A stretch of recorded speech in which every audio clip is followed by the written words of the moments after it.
The plate hit the floor and exploded, and a man in a $2,000 suit stood up and screamed at his own crying children in the middle of a packed diner. Every fork stopped, every head turned, and then a heavy woman in a stained apron walked straight through the broken glass, dropped to her knees in front of those 3 silent kids, and started to hum. 11 seconds later, a 3-year-old boy who hadn't spoken in 6 months looked at a waitress he'd never met and said one word, "Mommy." Nobody in that room understood why, not even her, but she'd met those children before and she had no idea. Stay with me to the very end of this story because the truth about that melody will break your heart. And do me a favor, drop the name of your city in the comments so I can see how far this story has traveled. If stories like this move you, subscribe and stay a while. Olivia Bennett woke up at 4:20 in the morning the way she had for 11 years and lay in the dark for exactly 2 minutes before she made herself get up. That was the rule. 2 minutes. She'd read somewhere that if you lie there longer than that, the day gets away from you. So she counted. 120 seconds of listening to the radiator knock and the neighbor's dog complain about something. Then her feet hit the cold floor. The apartment was a 1-bedroom above a shuttered dry cleaner on the west edge of Oak Park, Illinois, and it smelled faintly like other people's laundry no matter what she did. She'd stopped trying to fix that around year 3. She made coffee she wouldn't finish. She put on the black pants that were getting tight again and told herself she'd deal with that later. She pulled her hair back. She looked at the mirror for less than a second, the way a person checks a stove they already know is off.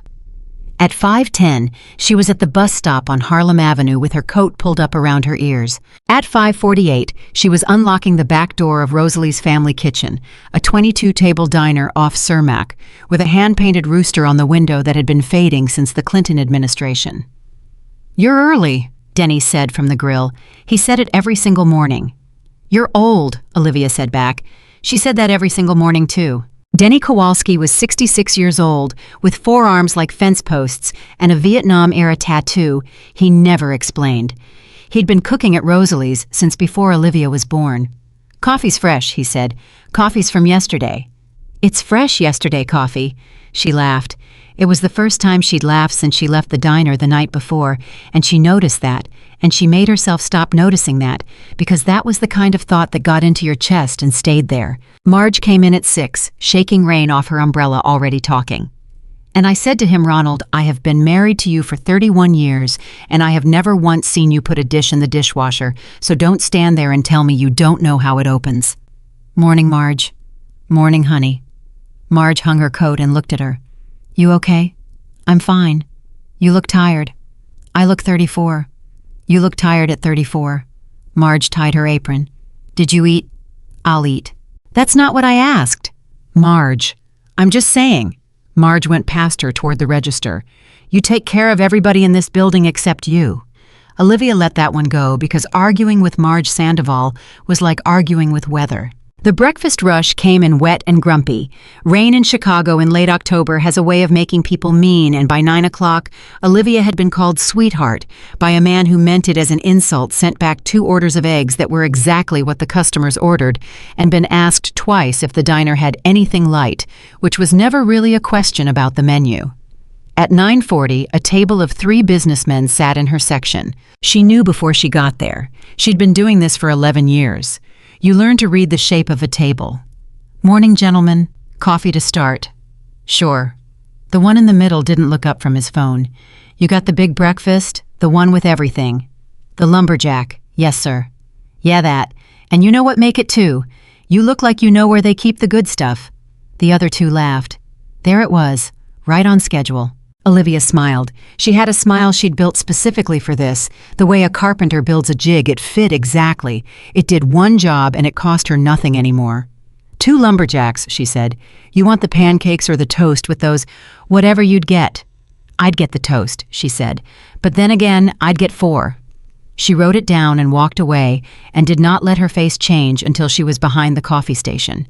Marge came up beside her with a hand on her back. "I heard that. It's fine." "It's not fine." "Marge, it's 22% on a $40 ticket."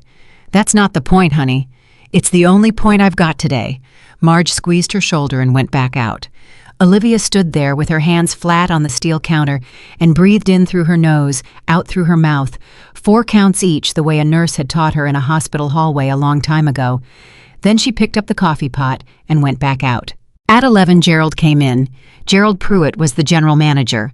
31 years old, a man who'd read half of one book about leadership and quoted it constantly, with a habit of walking around the dining room with his hands clasped behind his back like a general reviewing troops he'd never met. "Olivia, a minute." "Sure." He took her to the back hallway by the walk-in, which was where he took everybody, because it was the only place he could talk without the whole room hearing him. "We got another comment card." "Okay. It's about service speed." "In my section." "It doesn't say." "Then how do we know it's about me?" Gerald did his thing where he pressed his lips together and looked at the ceiling. "Olivia, I'm going to be honest with you, and I want you to hear this the right way. Rosalie's is a family brand. Family brands are about energy, presentation." Olivia said nothing. "You're a hard worker. Everybody says that. But there's a whole experience thing. When people come in, they're buying a feeling." Gerald: "I'm just saying we might want to look at the front section versus the back section for scheduling. You want to move me to the back. I want to optimize the floor. Because I'm fat." Gerald's face did something complicated. I didn't say that.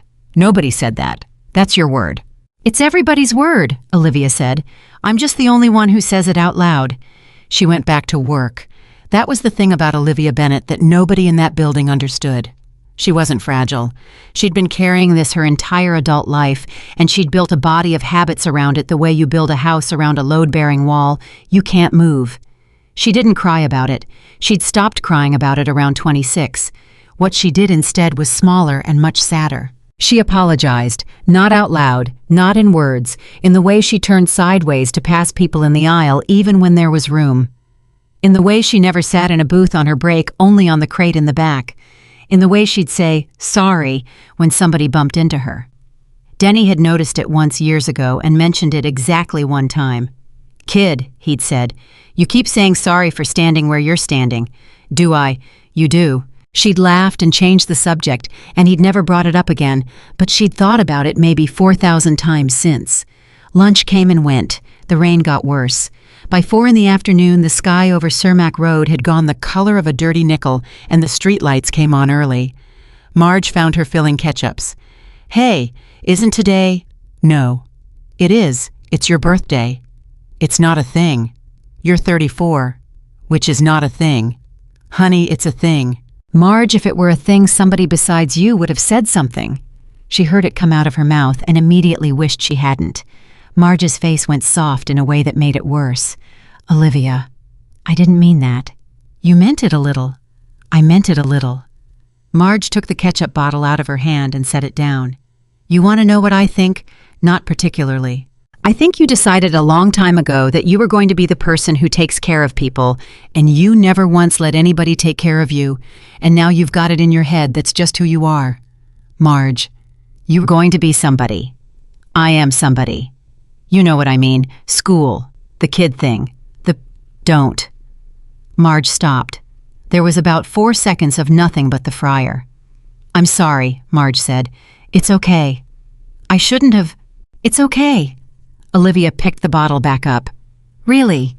But it wasn't, and they both knew it because there were 2 doors in Olivia Bennett's life that she kept nailed shut, and Marge had just knocked on both of them in one sentence. Door 1, 11 years ago, a graduate program in child psychology at Loyola, 3 semesters in a 3.8 GPA, and a professor who told her she had the best instincts with nonverbal children he'd seen in 20 years of teaching. Door 2, what happened at 24 weeks. She had never told anybody at Rosalie's the whole thing. Marge knew about half of it. Denny knew about a third. Nobody knew all of it, and Olivia had every intention of dying that way. She finished the ketchups. She wiped down 4 tables. She walked the floor. And at 6:41 that evening, a black car pulled up out front, and everything in her life bent. Marge saw it first through the window and said, "Well, hello." "What? That's a Bentley." "That's a car." "Olivia, that is a Bentley in a diner parking lot in the rain, and I would like the record to show I am extremely interested." The driver got out with an umbrella. He went around the back. The rear door opened. A man stepped out and did not wait for the umbrella. I was maybe 40. Tall. Dark coat, no hat, no expression. He looked at the diner the way a man looks at a task he has already decided he isn't going to enjoy. Then a woman got out of the other side and started unloading children, 3 of them. Denny came off the grill line and stood next to Marge, which he never did. "Hold on," he said. "I know that guy." "Who is it?" "That's Carter." "Who?" "Nathaniel Carter. Carter Industrial. His face was on the side of a bus." "He's here." "He's here."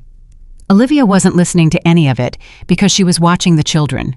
3 of them all the same size, 3 years old, give or take. A boy in a red coat, a boy in a blue one, a little girl with a hood pulled up over her hair.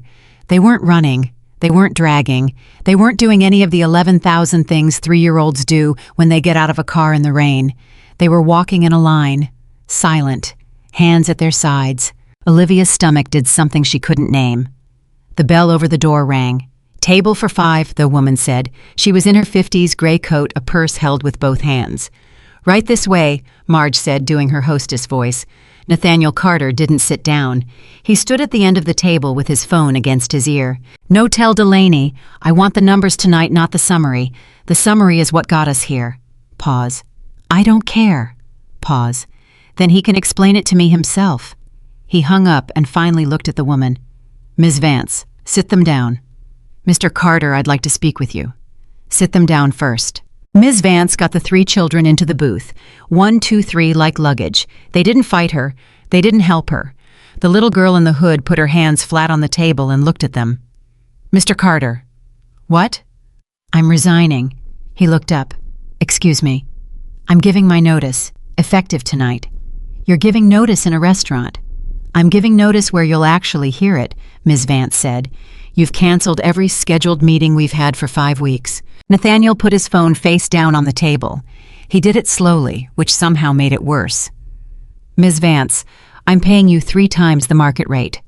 "I know." "Then what exactly is the problem?" "The problem," she said, "is that I am the 5th person to sit in this chair since April, and I'm going to be honest with you, sir, because nobody else will. I can't help these children. Neither could the 4 before me. And you don't want help. You want somebody to make the noise stop." "There is no noise. That's the entire—" He caught himself. Olivia, standing 8 feet away with a water pitcher, heard him catch himself and heard the thing under it. "They don't speak," Ms. Vance said quietly. "It's been 6 months, Mr. Carter." "I'm aware of how long it's been." "Are you—" "Do not. Because you have been out of the country 9 times since June, and I know, because I was the one packing 3 children into a car to go wait at an airport for a man who—" "That's enough." His voice didn't rise. It got lower. That was somehow the loudest thing in the room. Ms. Vance stood up. She put a hand on the table near the children, not touching them near them, and her voice broke a little. "They're good children," she said. "They're not broken. They're waiting." "Waiting for what?" "For somebody to stay." Then she picked up her purse and walked out into the rain, and the bell over the door rang again, and the door shut, and Nathaniel Carter was alone in a diner with his 3 silent children, and a phone that was already buzzing again, face down on the table. Marge at the register whispered, "Oh, honey." Olivia set the water pitcher down and walked over. "Good evening. Can I start you with something to drink?" Nathaniel looked up at her. His eyes went to her face, then briefly down and back up, and something in his jaw registered the way it always did with men like him, and Olivia's smile did not move 1 millimeter, because she had built it for exactly this. "Water," he said. 3 milks. "Any allergies I should know about?" "No." "Anything they especially like?" "They don't have preferences." Olivia paused for half a second. "Everybody's got preferences," she said. "They don't." "Okay." She looked at the kids, really looked for the first time. Boy in red sitting with his shoulders up around his ears, eyes moving fast, tracking every sound in the room. Hypervigilant. She knew that word. She'd written a paper on that word once. Boy in blue rocking. Small. Barely visible. 2 inches forward, 2 inches back a metronome. Nobody else at the table had noticed. Little girl perfectly still, hands flat on the table, chin down, eyes up, watching her father's phone. Not his face, his phone. Olivia felt something turn over in her chest. "You folks take your time," she said, and went to get the milks. Denny caught her at the pass. "You all right?" "Yeah." "You gotta look." "Denny." "I've known you 11 years, kid. You gotta look." She glanced back at the booth. "Those kids aren't quiet," she said. "They're managing." "Managing what?" "Him." Denny looked over her shoulder, and then he looked back at her, and he didn't say anything else. The next 20 minutes were ordinary in the way that a fuse is ordinary. Nathaniel Carter took 2 calls. He ordered food without consulting anyone. He cut a grilled cheese into 4 pieces with a knife and fork and slid it in front of the boy in blue without looking at him. At the table behind them, a man named Bill Hoyt, a regular 62 3 beers deep, said something to his wife loud enough to carry. "Look at that. Kids don't even talk. Bet he bought 'em." His wife hissed at him. "I'm just saying, guy's on his phone. Buy your kid a word." Olivia refilled his coffee and said pleasantly, "How's that pot roast, Bill?" "'S good." "Good." She moved on. She didn't look at Nathaniel Carter. She had a feeling he'd heard it. She had a feeling he heard everything. At 7:15, the boy in red knocked over his milk. It wasn't dramatic. His elbow caught the glass. It went over and rolled and hit the floor and broke, and the sound of it was maybe a 2 out of 10. But the boy in red made a sound like a person going underwater. It came out of him in one piece, high and thin and terrible, and then he was on his feet in the booth with his hands over his ears screaming. Then the boy in blue started. The little girl didn't scream. She put her hands over her sisterless ears, ducked her head, and slid down under the table. The entire diner turned around. "Lucas!" Nathaniel was up. "Lucas, stop!" The boy screamed louder. "Noah, sit down! Sit down!" The rocking boy slid off the bench and stood in the aisle with his fists against his eyes. "Lily, get out from under there," somebody at another table said loudly. "Jesus Christ." "Can we get some help over here?" a woman called. "We're trying to eat." And Nathaniel Carter, 41 years old, a man who had negotiated a $200 million acquisition 8 days after his wife's funeral, without once raising his voice, picked up the plate in front of him and slammed it down on the table. It shattered. The whole room went silent, except for his children. Enough! Every single person in Rosalie's family kitchen was looking at him. And Nathaniel Carter stood there in the wreckage with his hands shaking and heard the thing he had just done, and Olivia watched the exact second it landed on him, watched a man's face come apart in stages, watched him look at his own son, cowering against the window, watched him realize that he had just become the loudest and most frightening thing in his children's world. He opened his mouth. Nothing came out.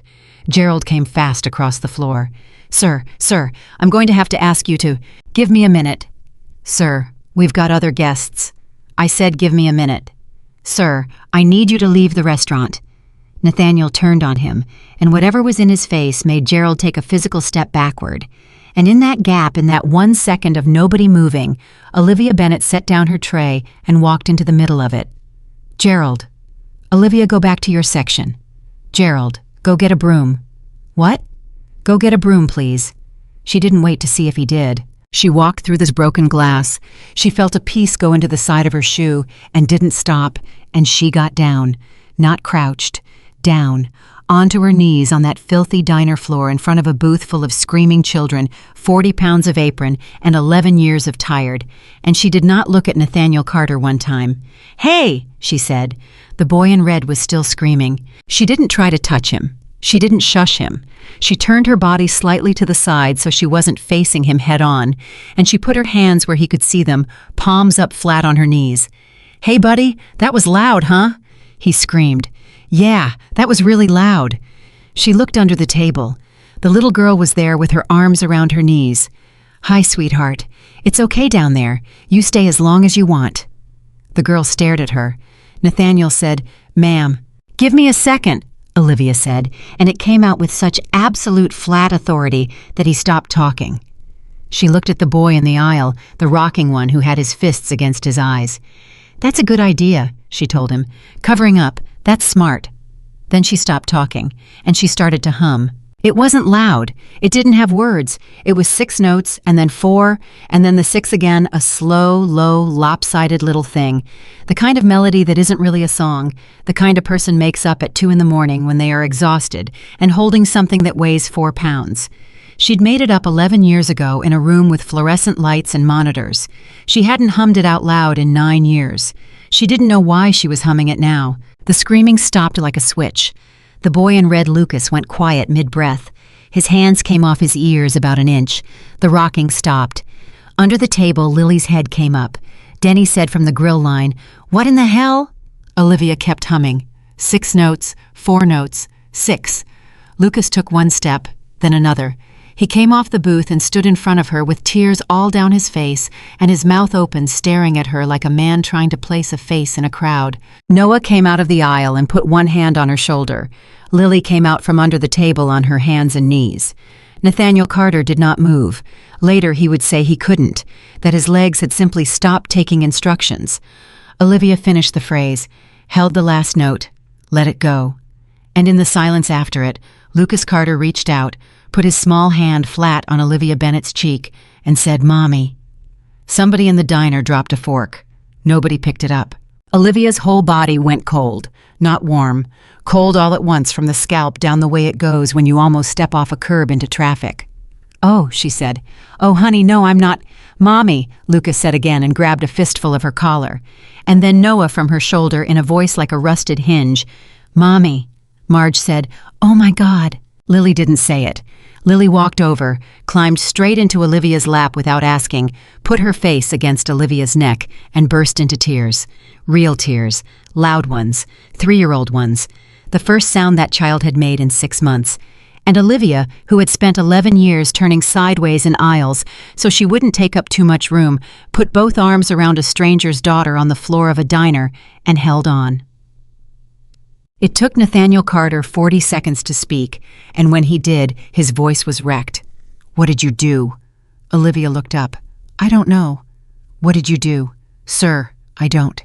He came around the table fast, and Marge started forward, and Denny came off the line with a spatula still in his hand, but Nathaniel didn't touch her.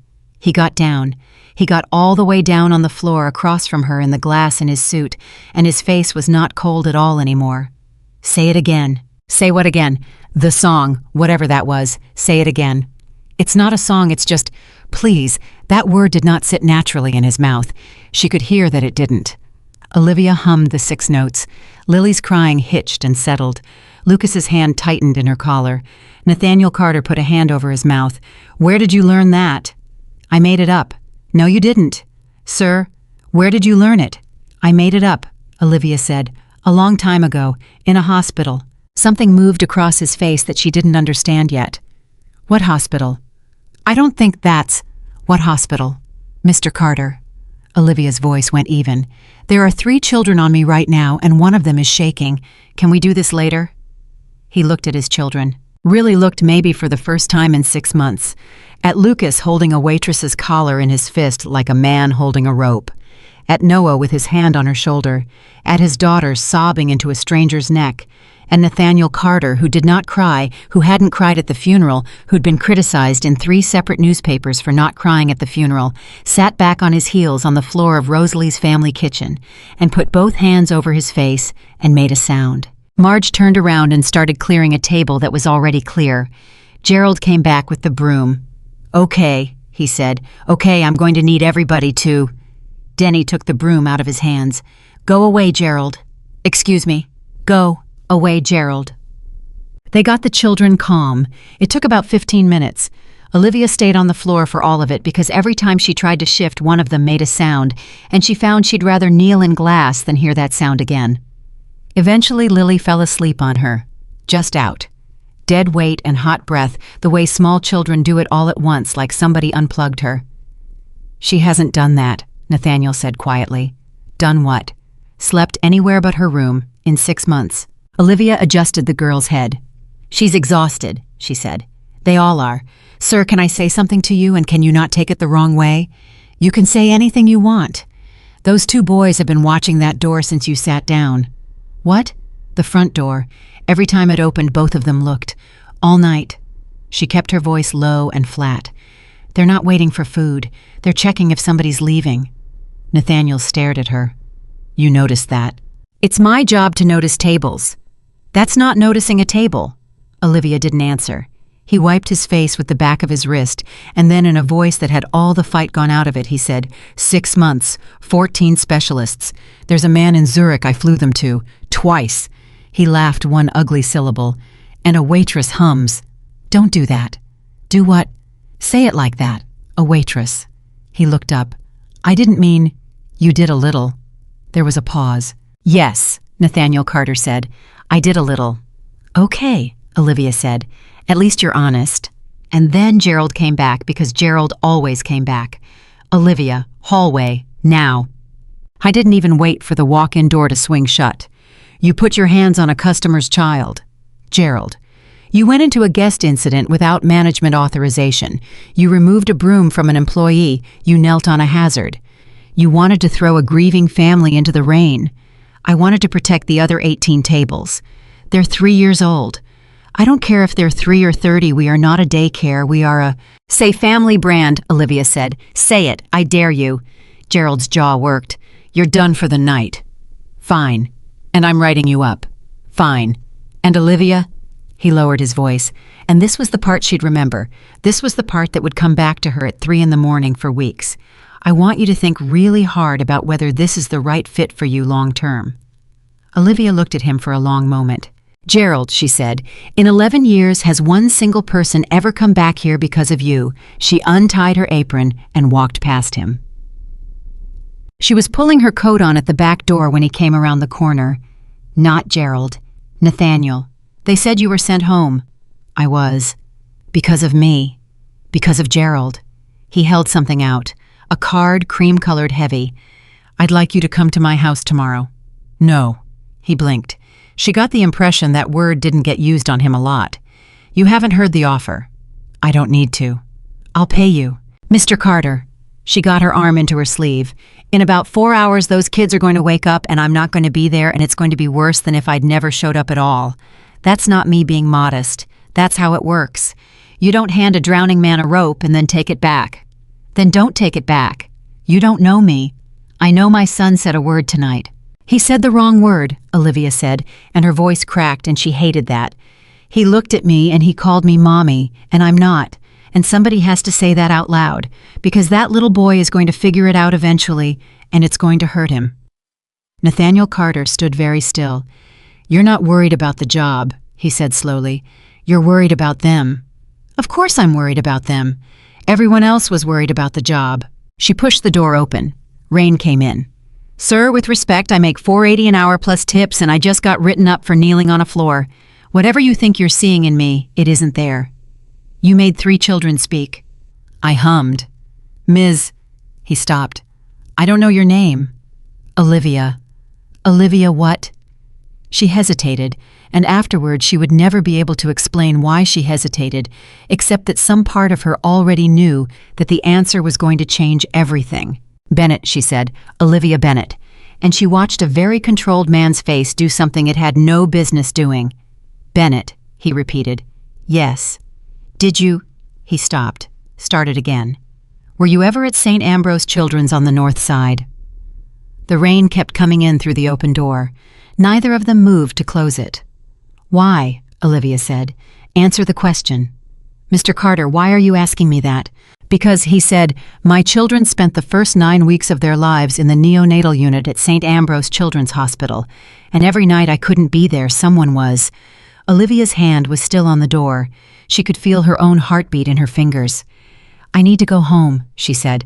Olivia, I need to go home. She walked out into the rain and did not look back, and behind her, the door shut on the light. She rode the bus with her forehead against the cold window. She got off 2 stops early and walked the rest, and by the time she got to the dry cleaner's stairs, she was soaked through and her shoe had a small red patch on the side of it that she hadn't looked at yet. She got upstairs. She locked the door. She stood in the middle of her own apartment in her wet coat for probably 3 full minutes without moving. Then she went to the closet. There was a box on the top shelf. Brown cardboard, the corners gone soft. She hadn't taken it down in 9 years. She had twice stood on a chair and touched it and put her hand back down. She took it down. She sat on the floor with her back against the bed and opened it. A laminated badge on a lanyard, ST. Ambrose Children's Volunteer Cuddler Program, O. Bennett. A stack of shift schedules held with a binder clip. A folded certificate from Loyola that she did not unfold. And at the bottom, wrapped in tissue paper, the way you wrap something you can't look at and can't throw away, a knitted hat. Yellow, about the size of an orange. It had never been worn. Olivia sat on the floor of her apartment and held that little hat in both hands, and for the first time in a very long time, she let herself remember the room, the fluorescent hum, the beeping. The nurse who said, "Honey, you don't have to come back. Nobody would blame you." And how she'd come back anyway, 3 nights a week for 2 years, because it turned out the only thing that made the hole in her chest smaller was putting her hands on a baby who needed hands. She remembered rocking one of them, a tiny one, 4 pounds wires everywhere a boy. She remembered the nurse saying, "You keep humming that same thing." She remembered saying, "I don't know what it is. I think I made it up." She'd held hundreds of them. She never asked for names. That was the rule. You didn't ask for names. You didn't get attached. You were just a pair of arms in the dark. Olivia Bennett pressed the small yellow hat against her mouth, and finally, at 34 years old on her birthday, on the floor, she cried the way she hadn't let herself cry in 9 years, silent, shaking both fists full of wool. And when it passed, she sat there in the dark, with her back against the bed and the rain going sideways past the window. And without meaning to, without deciding to, she started to hum. 6 notes, then 4, then 6. She didn't sleep. She lay in the dark until the radiator knocked at 4, and then she got up anyway, and at 5:48 she was unlocking the back door of Rosalie's like nothing on earth had happened, because that was what she knew how to do. Denny was already at the grill. He didn't say "You're early." He said "You came in." "Where else would I go? Kid half of Cermak Road watched you. Denny. Kneel in glass for a stranger's kids, and Gerald wrote you up for it. Coffee fresh." He looked at her a long second and then let it go, the way he always let things go, and said, "Fresh yesterday coffee." Marge came in at 6 and didn't even take her coat off. "There's a car outside." "There's always cars outside." "Not that one." Olivia kept tying her apron. "Then he can order breakfast like everybody else." "Honey." "Marge, I've got 40 covers before 9. But he didn't come in. That was the thing that got under her skin. He sat out there in the parking lot from 6:15 until almost 8, and she could see the shape of him through the fogged glass. And every time the bell rang, her stomach went up into her throat, and every time it was somebody else. Bill Hoyt, the 2 nurses off the overnight at Mercy, the guy who always wanted his eggs wet. At 8:10, the bell rang, and it was him. I didn't sit. He stood just inside the door with rain still on his shoulders and waited, and Olivia finished pouring a table's coffee before she walked over, because she wasn't going to run. "Mr. Carter, I've been sitting out there for 2 hours trying to figure out how to say this. You could try good morning." "Good morning." He didn't smile. "I'd like 10 minutes. I've got a floor. I'll buy the floor." "That's not—" She stopped and breathed and started over. "Sir, when people say things like that to me, they think it's charming. It isn't. It means you think there's a price on my morning and you already know what it is." He took that. She watched him take it. "You're right," he said. "That was ugly. Can I have 10 minutes when your shift ends?" "Where are they?" "What?" "The children. Where are they right now?" "At the house, with Mrs. Ellery, the housekeeper." "Did they sleep?" Nathaniel Carter's mouth did something complicated. "No." "Did they eat?" Lucas ate half a piece of toast. Lily wouldn't come out of the closet until 4 in the morning. Olivia set the coffee pot down on the nearest table, which she never did, and looked at him. 2 o'clock, she said. At 2 o'clock, she came out the back door, still smelling like bacon, and found him leaning against the car, and she said, "Not in there. There's a bench." So they sat on a city bench outside a shuttered dry cleaner, across from a bus stop, a man worth $400 million, and a woman with a write-up in her file, and he pulled a folder out of his coat. "Before you say anything," he said, "I need you to know I had you looked into." "Excuse me. Last night, after you left. You had me looked into?" "Yes." Olivia stood up. "Sit down, please. I'm telling you because I could have not told you, and you'd never have known, and I'd have started this whole thing with a lie. You think that makes it better? I think it makes it honest. It makes it worse, Mr. Carter. It makes it—" She pressed her hand flat against her mouth for a second. "Do you know what it's like to have a man like you go looking through my life? Do you have any idea what's in there?" "Yes," Nathaniel said quietly. "I do now." And that shut her up, because of course he did. He opened the folder and didn't hand it to her. "Loyola, Master's Program in Clinical Child Psychology, 3 semesters, withdrew in the spring. Stop. Volunteer badge, St. Ambrose Children's Hospital Cuddler Program, 2 years and 4 months. Stop. You logged 311 shifts. I said stop. Olivia. He closed the folder. My children were in that unit for 63 days. Beds 4, 5, and 6.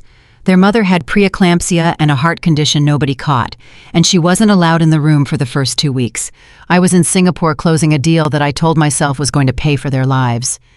Olivia sat back down on the bench slowly, like her legs had been taken away from her. There were nights, he said, when nobody was there. Not her, not me. And there was a woman on the overnight who came 3 times a week and held whoever needed holding, and she never gave her last name, and the nurses called her.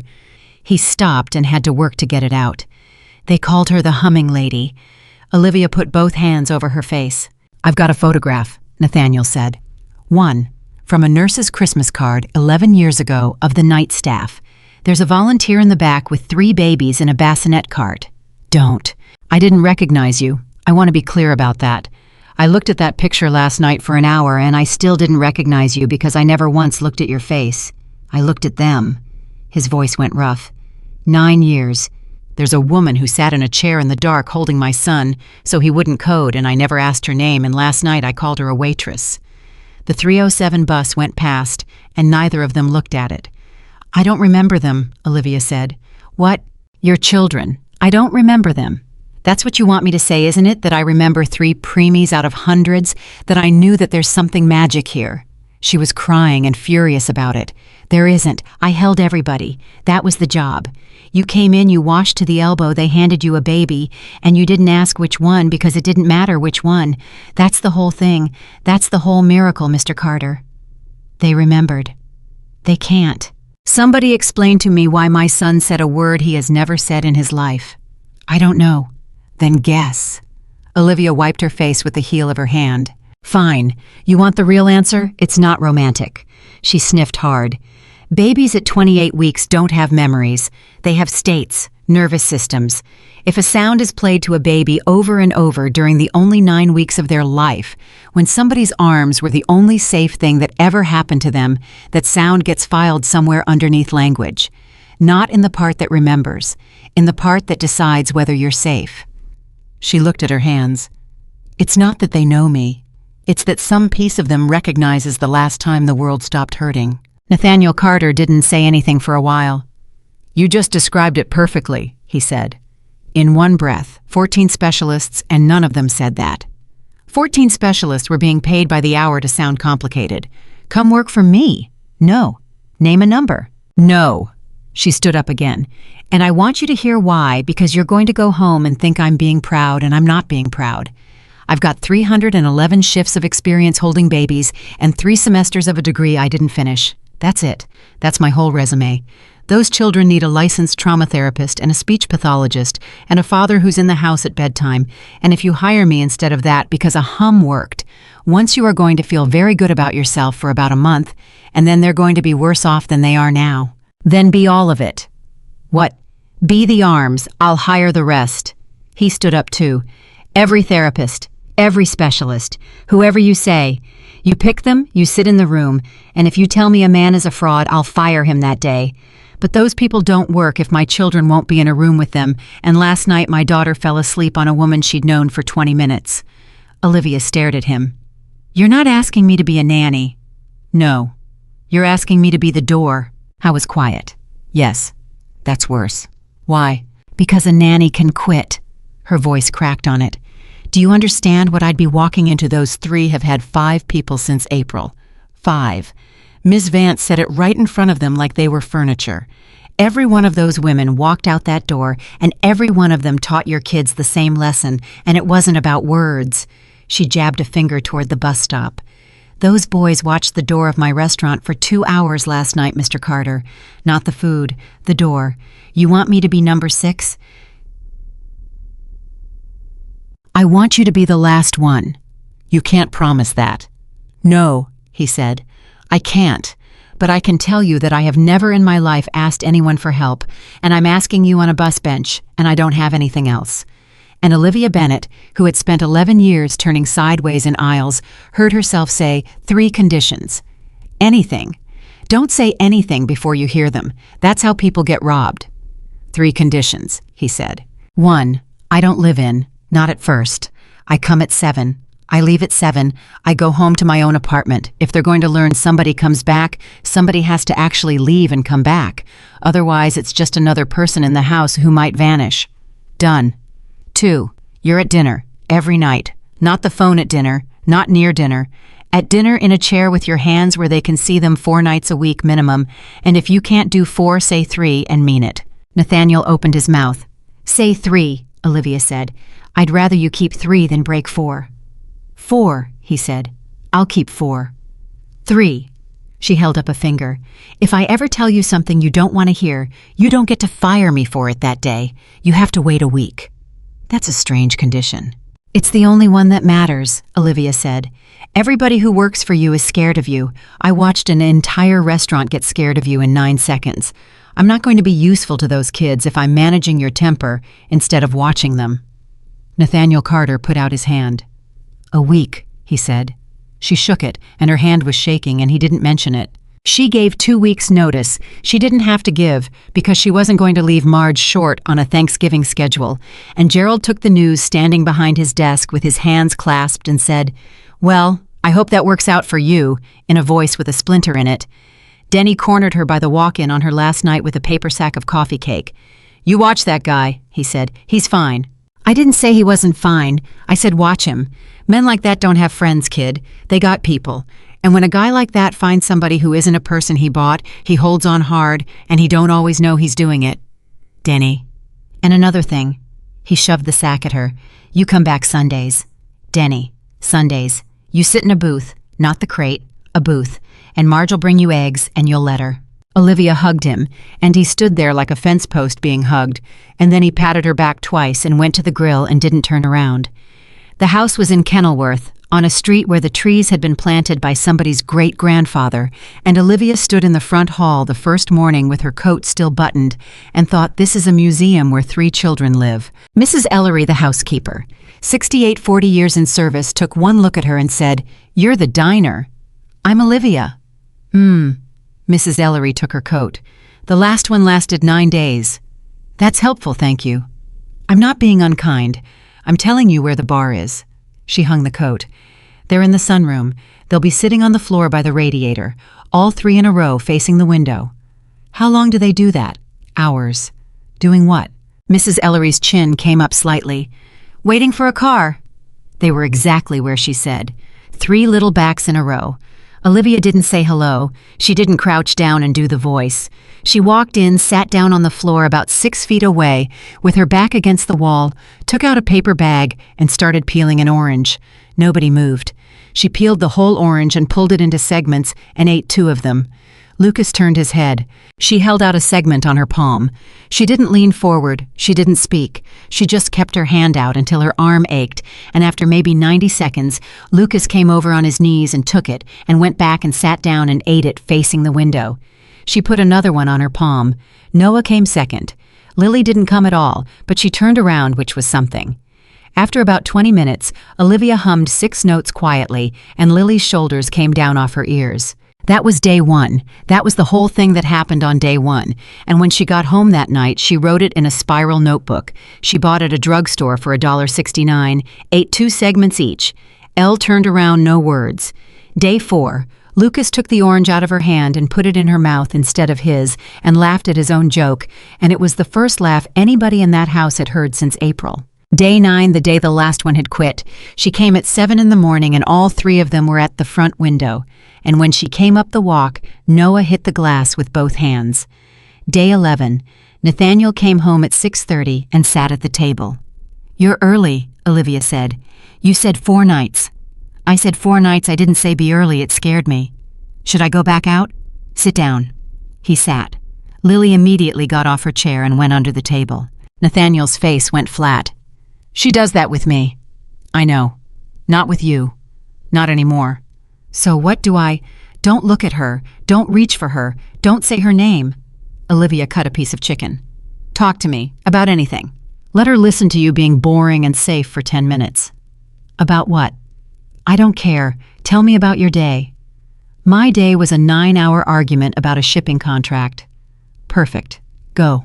And so Nathaniel Carter, in his own dining room, explained the terms of a Gulf Coast freight agreement to a waitress from Cermak Road for 11 minutes, while his daughter sat under the table, and somewhere around minute 7, Lily came out and put her hand on his shoe, and he stopped talking mid-sentence.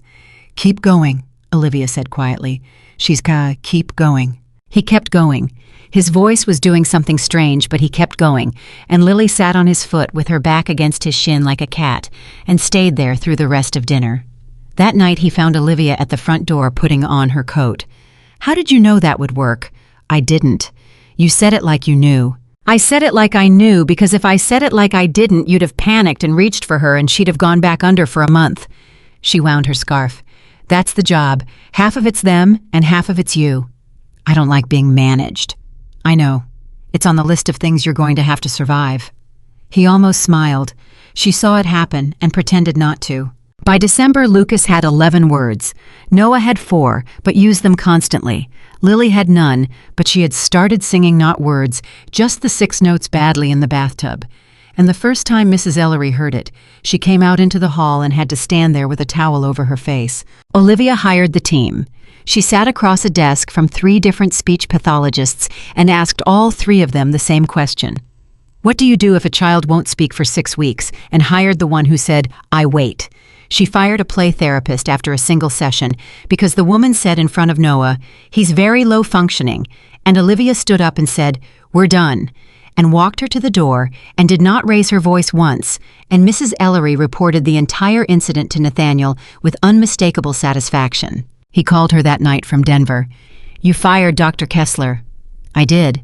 She's the best in the Midwest." "She's the best at being the best in the Midwest," Olivia said.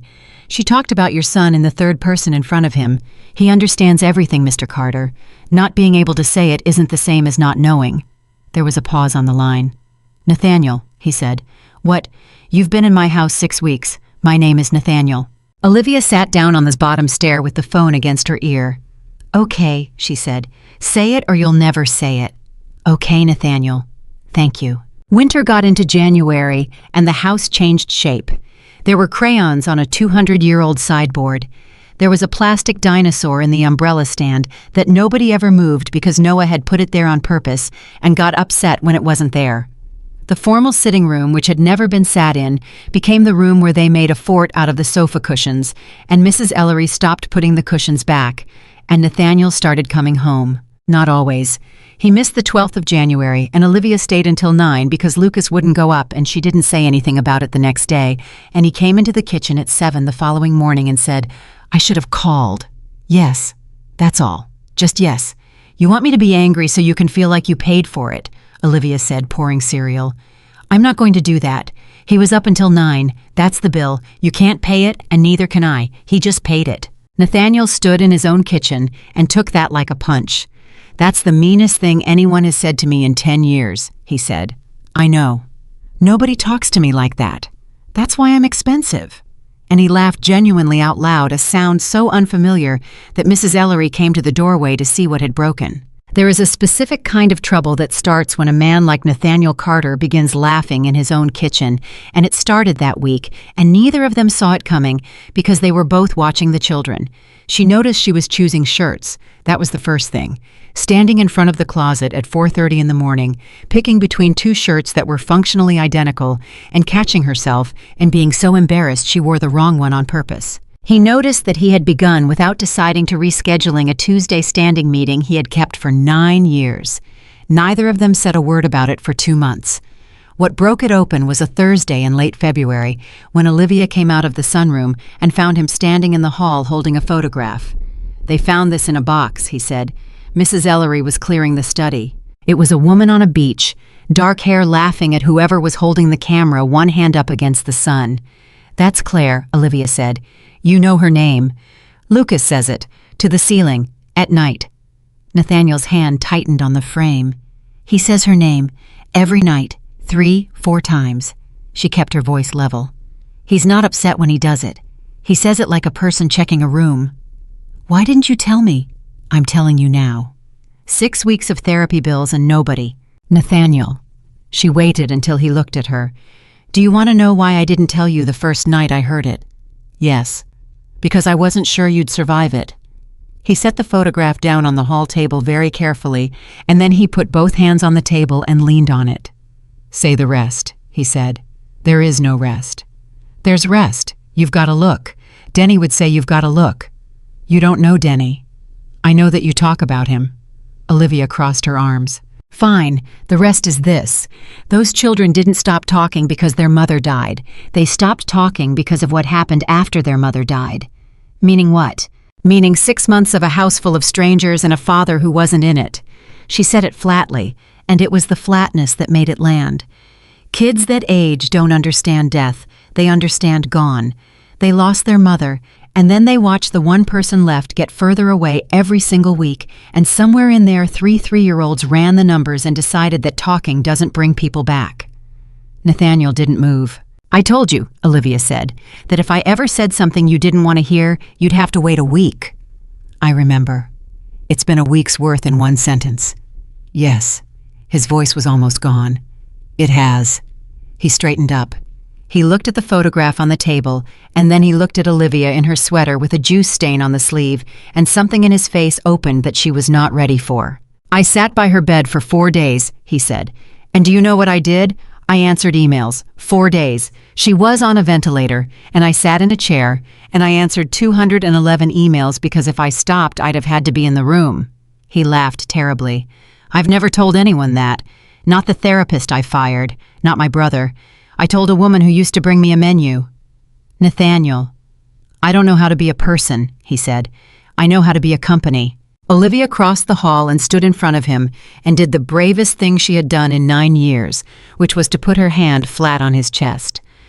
You came home on Tuesday, she said. That's nothing. It's not nothing. It's the whole thing. Nobody gets to be a person all at once. You get to be a person on Tuesday, and then Thursday, and then...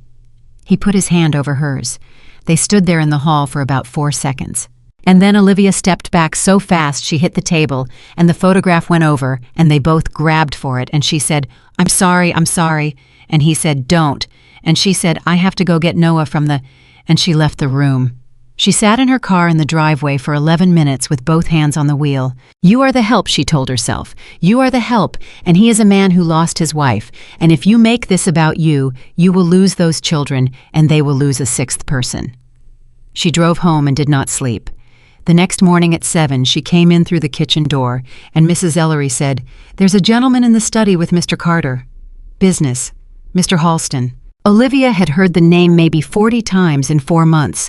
Richard Halston, partner, second signature on everything, the man who ran the company when Nathaniel didn't. Should I keep the kids up here? Mrs. Ellery gave her a look that was for Mrs. Ellery extremely loud. Yes, she said. They came out at 9.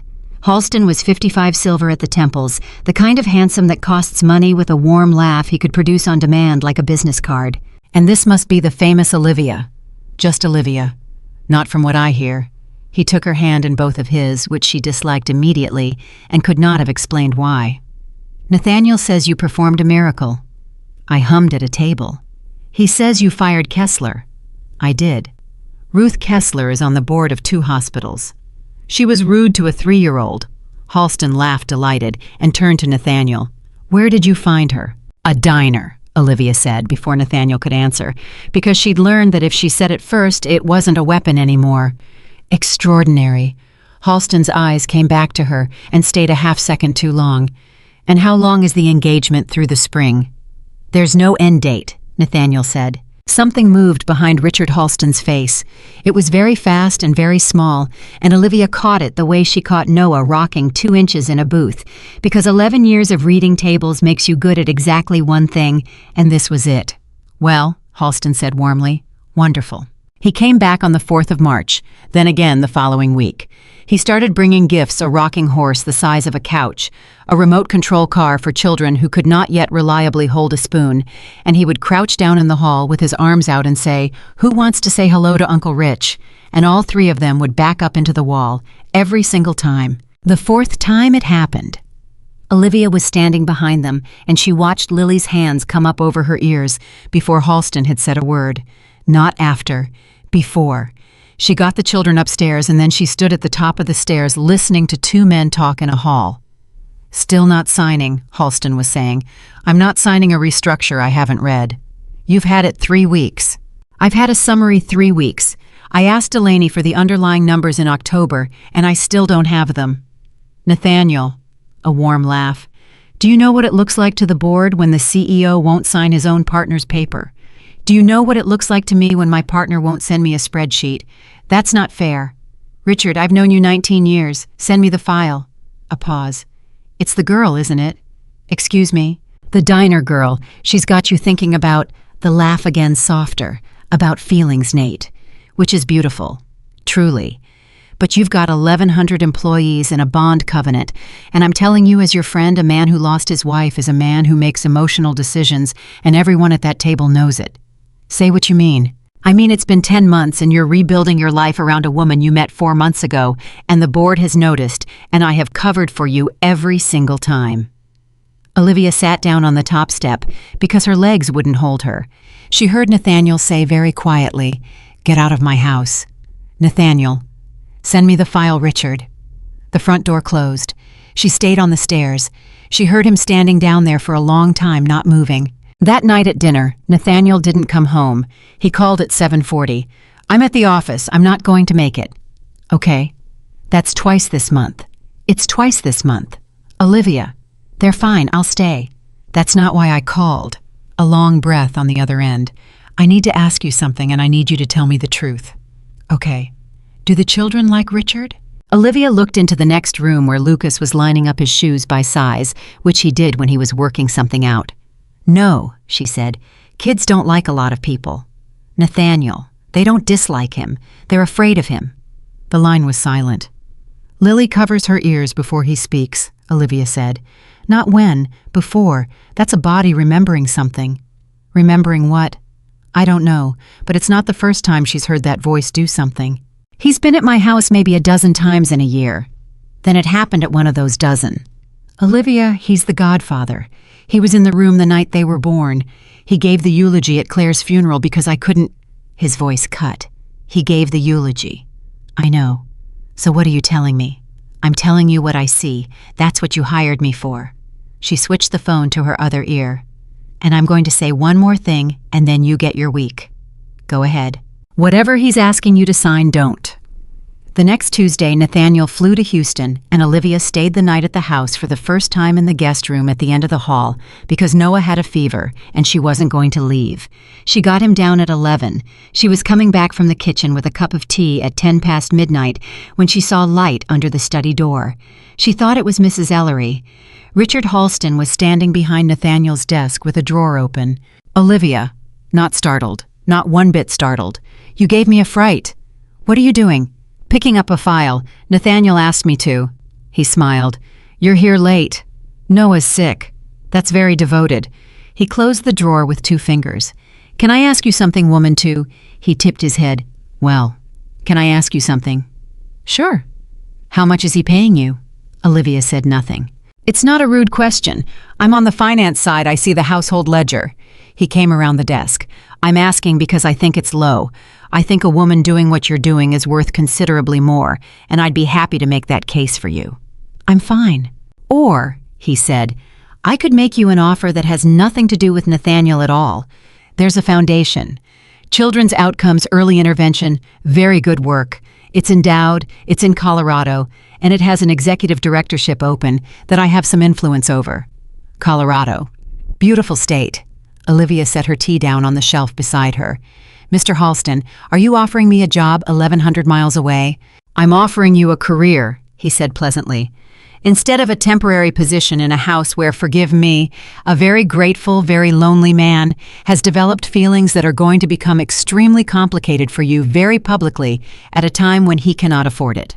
"That's not—" $240,000 a year, Richard Halston said. "Title, staff, a life. Or you can stay here and be the woman the Tribune runs a photograph of." He smiled again warmly, and it never once got anywhere near his eyes. "I like you, Olivia. That's why I'm being kind about it." Olivia's hands had gone very cold, and she noticed something strange happening in her chest, and it took her a second to recognize it, because she hadn't felt it in years. It wasn't fear. "No," she said. "Take a few days." "No." Halston's smile stayed exactly where it was. "You should think about—" "I've thought about it." She picked her tea back up, and her hand was perfectly steady, and she noticed that too. "There's a little girl upstairs who covers her ears before you talk. I've been trying for 2 weeks to figure out why." The smile went out, all at once like a switch. "Careful," Richard Halston said. "There it is," said Olivia.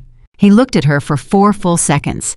Then he picked up his coat, and on his way past her he stopped close enough that she could smell his cologne. "You know what happened to the last person in this house who thought she understood the business," he said. "Ask him what she was doing on the Edens at 11 at night." And he walked out. Olivia stood in the hall until the front door shut and the car started and the sound of it went down the drive and away. Then she went upstairs and checked Noah's forehead and sat down on the floor between the 3 beds with her back against Lily's frame. At some point after 2 in the morning, she took out the drugstore notebook and wrote in handwriting that was not quite hers. "RH offered me a job in Colorado." Then he mentioned the Edens Expressway. "I never told him where she died." She sat with the pen in her hand. Then she wrote one more line and underlined it twice. How did he know what time it was? She didn't say a word about it on the phone. That was deliberate. She lay awake most of the night working out what she'd say, and by 4 in the morning she'd decided that a thing like this doesn't get said into a phone from 1,100 miles away, because a man hears it, and he's alone in a hotel room and there's nothing he can do with it but bleed. So when Nathaniel called at 6:30 from a gate in Houston and asked how Noah's fever was, she said, "Down to 99. He ate half a waffle." "Good. That's good. When do you land?" 2. "Come home first." A pause. Instead of the office. Olivia. 2 o'clock, she said, and hung up before he could ask, because if he asked, she'd tell him, and she wasn't going to do that to a man standing in an airport. Mrs. Ellery found her at the kitchen counter at 7 with a cup of coffee she hadn't touched. "You look like something the tide brought in." "Mrs. Ellery, can I ask you something and will you tell me the truth even if it makes me sound crazy?" "I've worked in 6 houses in 40 years, Mrs. Ellery said, setting down her bag. "Nothing makes anybody sound crazy." "Mr. Halston was here last night." Mrs. Ellery's hand stopped. "At midnight," Olivia said. "In the study. He was in the desk."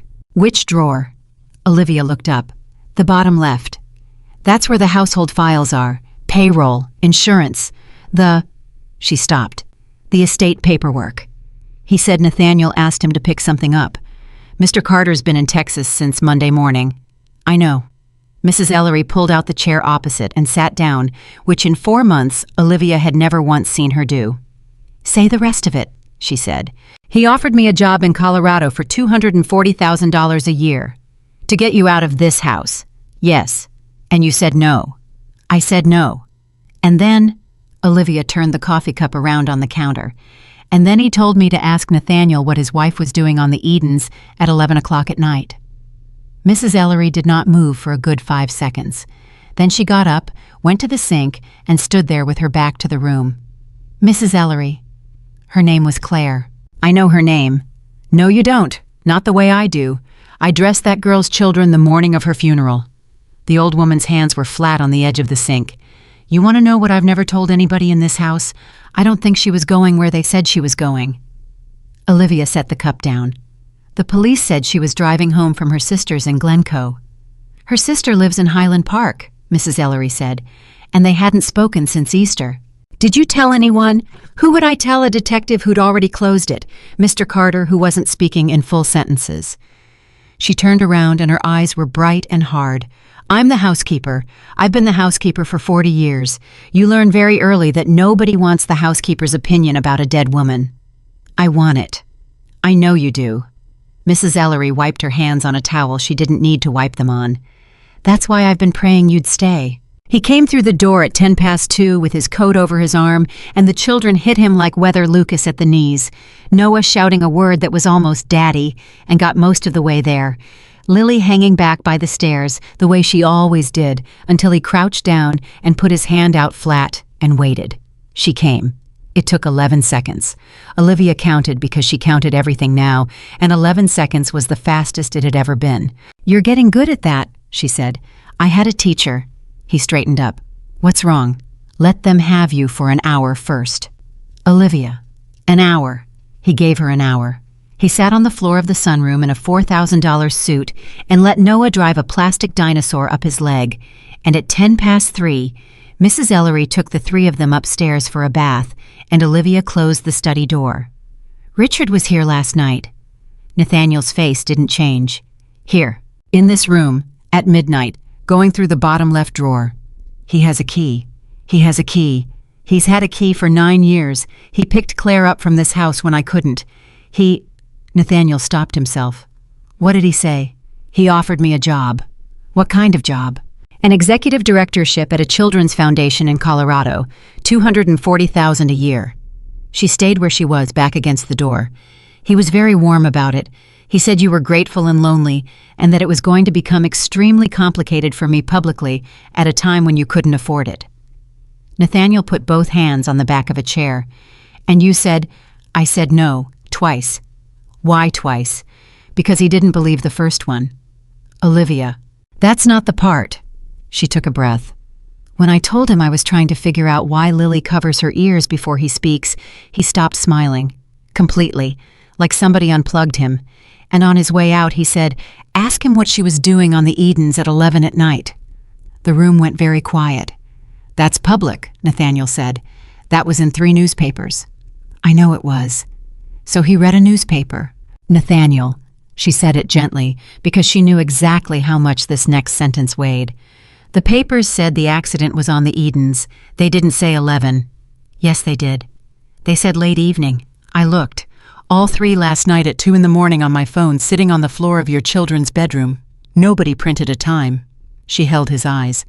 The only place a time like that exists is a police report and a tow sheet. Nathaniel Carter picked up the chair by its back and set it down again 4 inches to the left, which was the single most violent thing she had ever seen him do. Say what you're saying. I'm not saying anything. I'm telling you where I got stuck. No.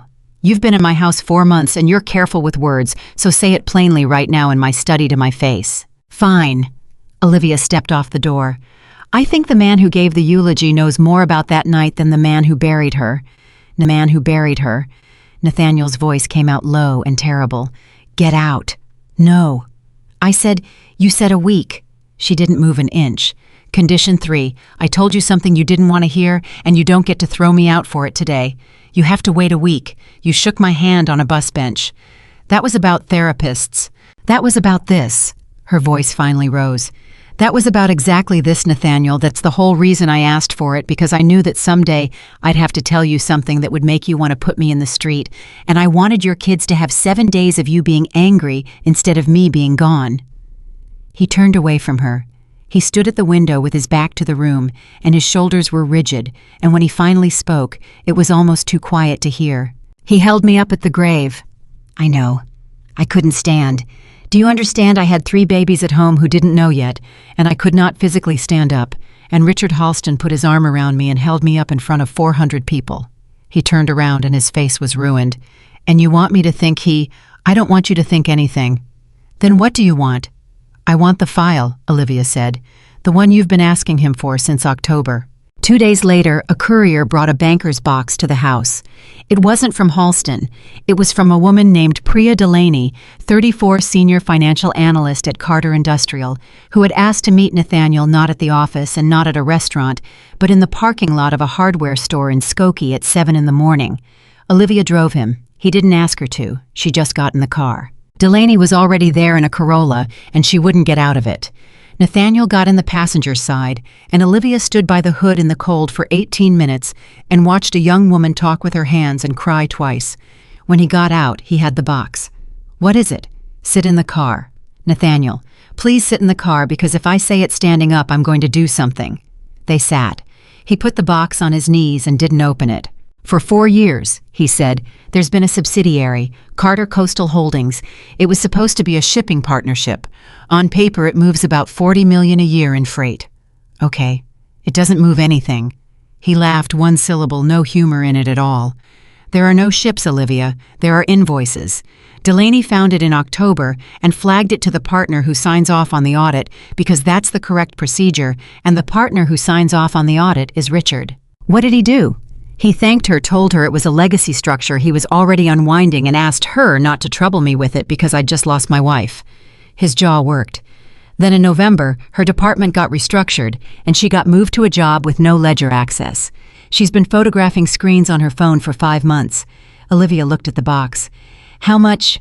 She thinks $110 million. Nathaniel. And it's in my name, he said. Every filing, every signature. It's my company, it's my name, and if it comes out the way he's built it, the man who goes to prison is me. Olivia sat back against the seat. That's why he wants the restructure signed. The restructure moves Coastal off the books and into a private vehicle he controls.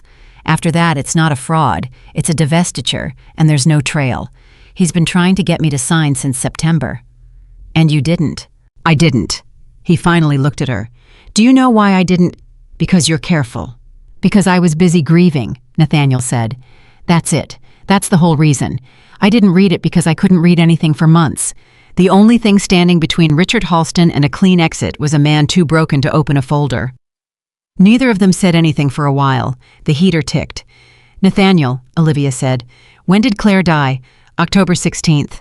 When did Delaney flag the subsidiary? He stopped breathing. She watched him stop. October 3rd, he said. Olivia had thought she was ready for that. She wasn't. I need you to say the rest of it, he said, because I can't. Claire was on the board. She was on the board. Did she have ledger access? She had everything. She had more than I did. She was the second signature on the trust. He stopped again. She called me 2 days before. She called me in Frankfurt and she said, I need you to look at something with me when you're back, and I don't want to send it.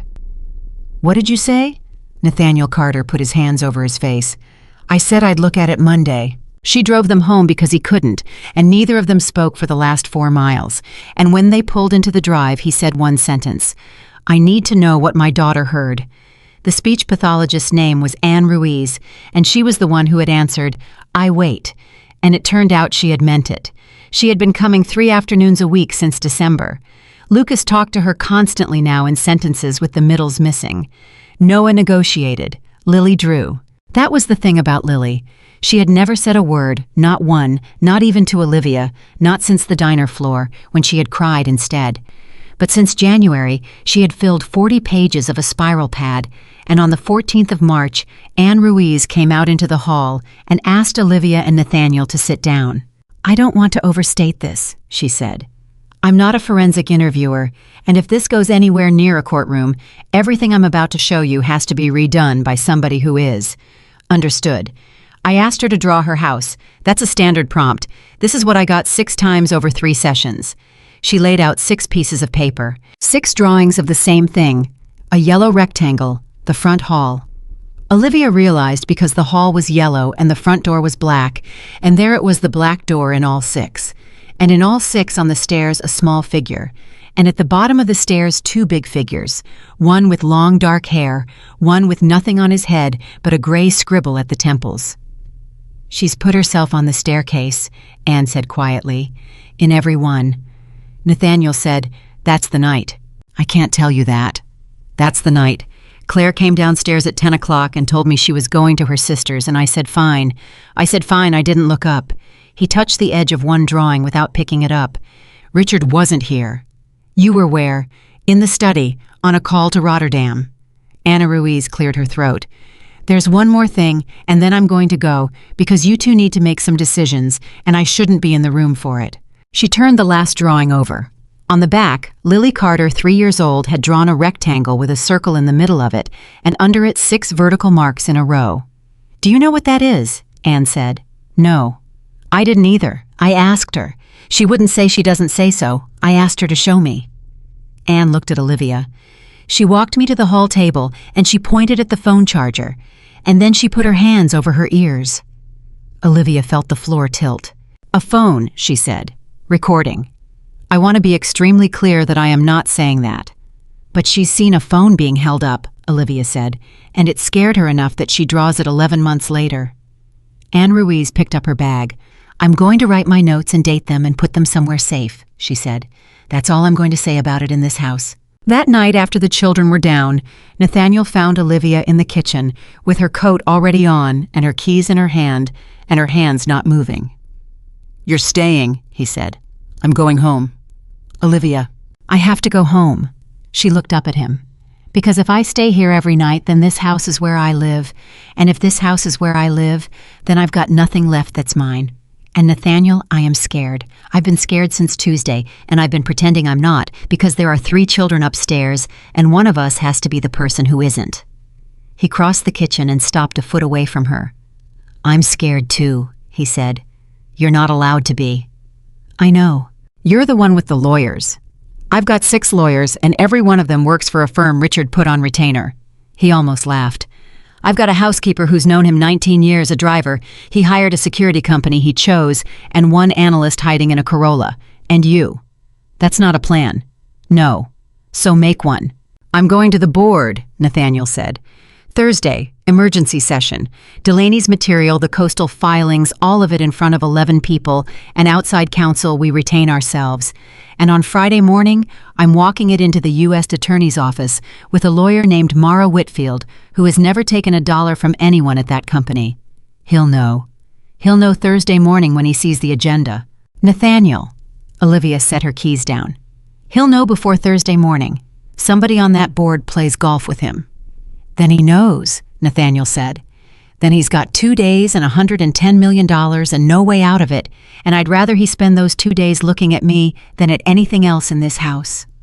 That both of them would think later was the sentence. On Wednesday, the Tribune ran 400 words in the business section about questions of judgment at Carter Industrial.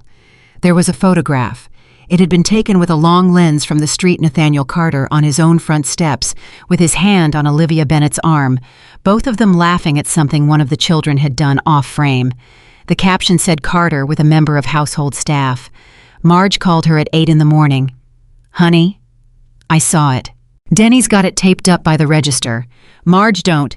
He wrote 'That's our girl' on it in marker," Marge said, and her voice was wobbling.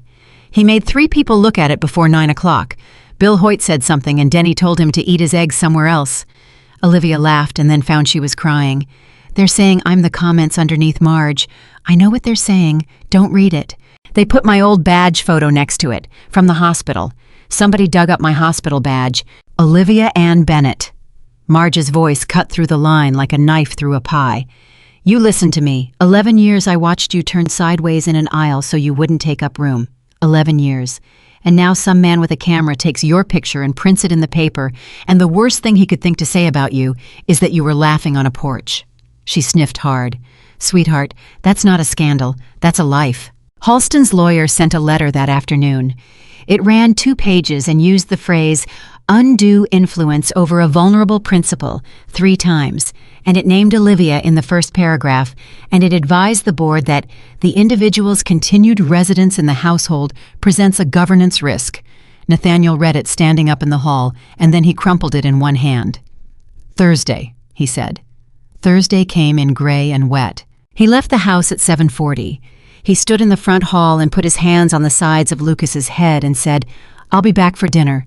And Lucas said clear as a bell, "You promise," which was 3 words at once a record, and Nathaniel had to stand up fast and look at the ceiling. "I promise." He got to the door and turned around.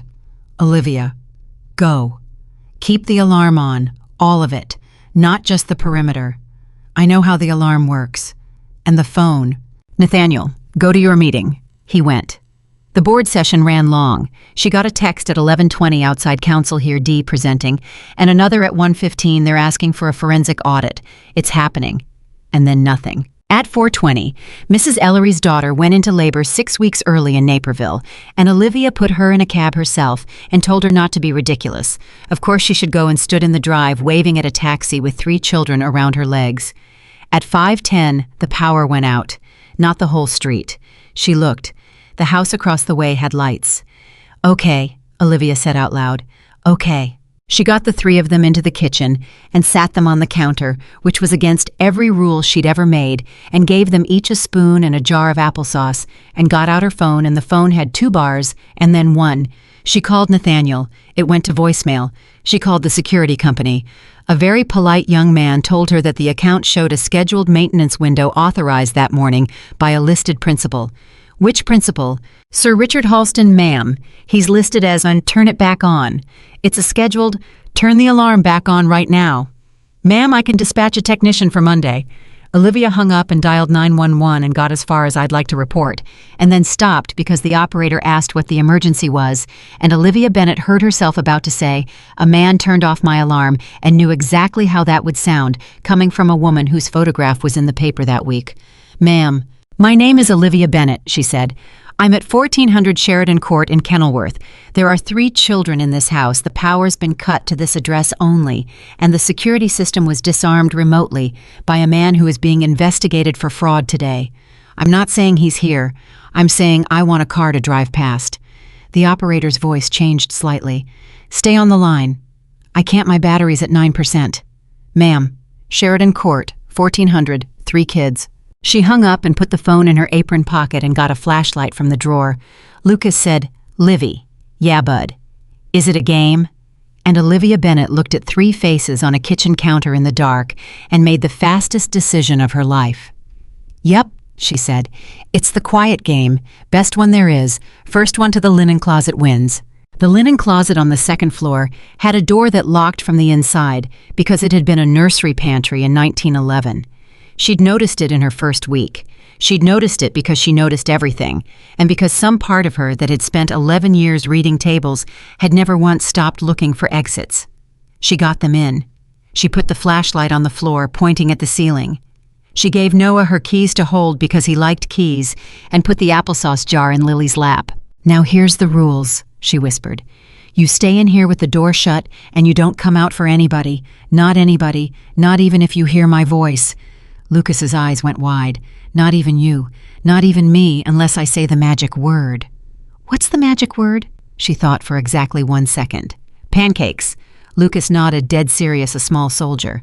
And then Lily Carter, who had not spoken since October, reached up with both hands and grabbed a fistful of Olivia's sweater and would not let go. "Sweetheart." Lily shook her head. "Lil, honey, I have to."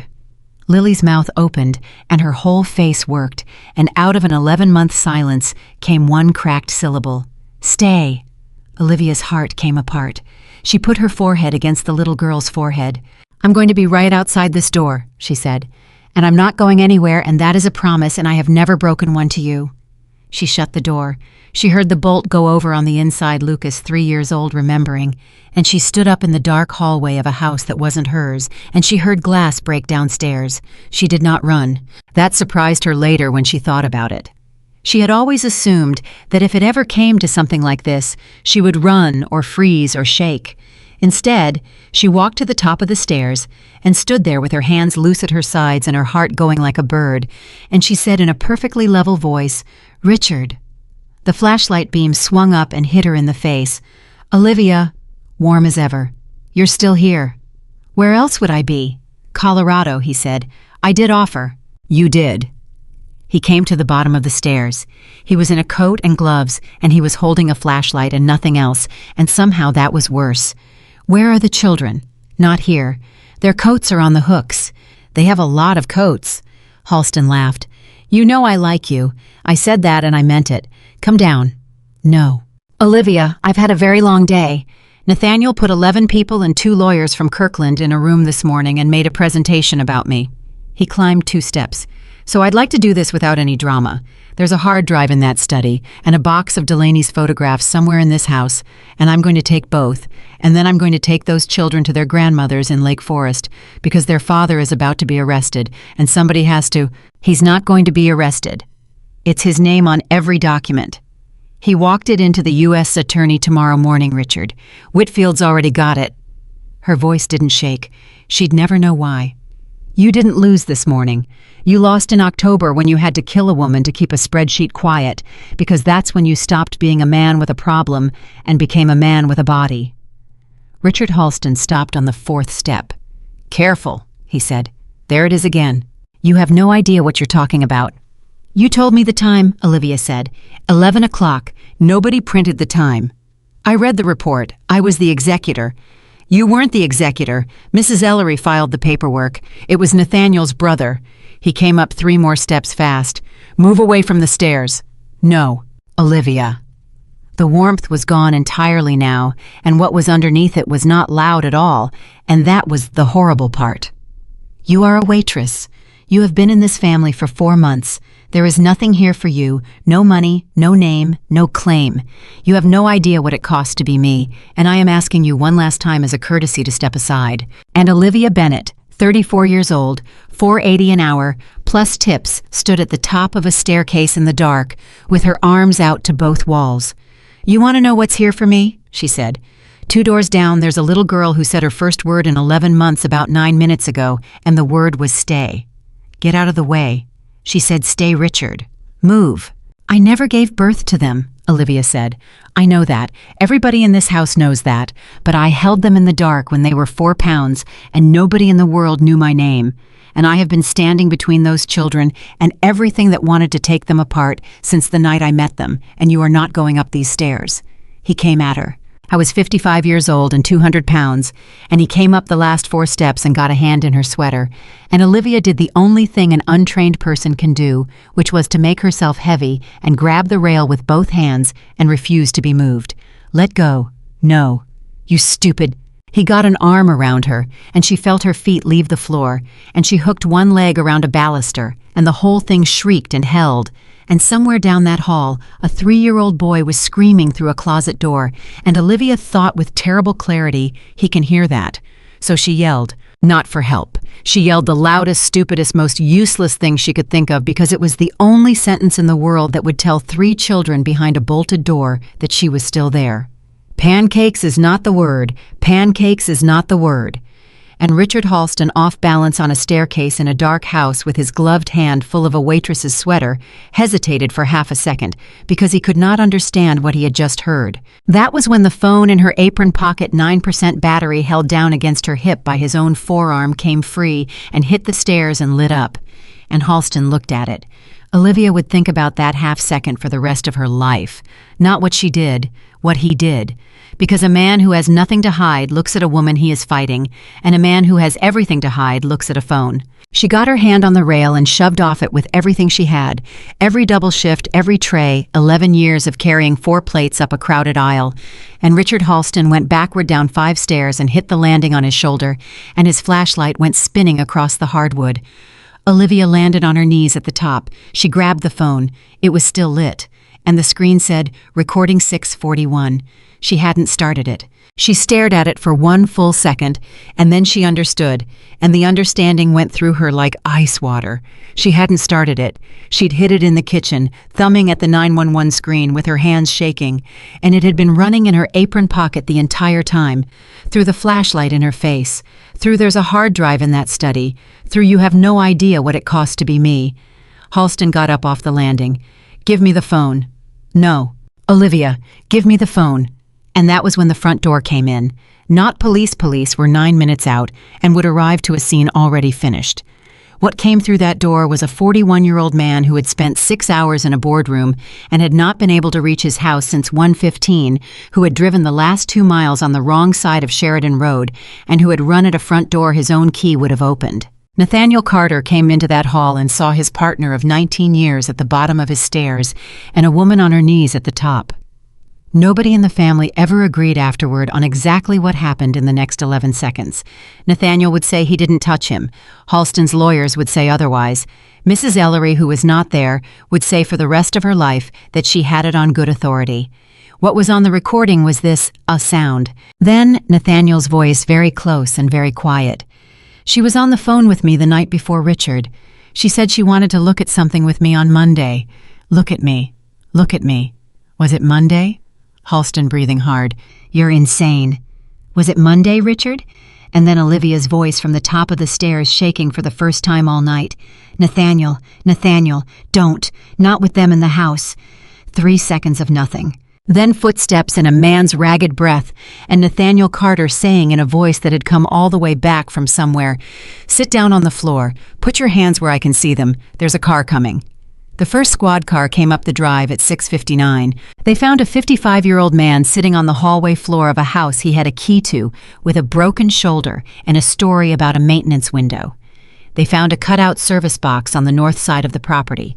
They found a pane of glass on the sunroom floor. And upstairs, when the officer with the flashlight came down the hall and said, "Ma'am, is anyone else in the house?" Olivia Bennett put her hand flat on a closet door and said, "Yes, 3. She put her mouth close to the seam. "Lucas." Silence. "Buddy, it's me. The game's over." Nothing. A brave, terrified, absolute nothing. And Olivia started laughing and crying at the same time right there on the floor, because a 3-year-old boy who 6 months earlier could not say a single word had just held a line better than most grown men she'd ever met. "Pancakes," she said. The bolt went over. The door opened. 4 inches and 3 faces looked out at her in the dark, and Lucas Carter said in a very small, very steady voice, "You said?" "I said." "You stayed."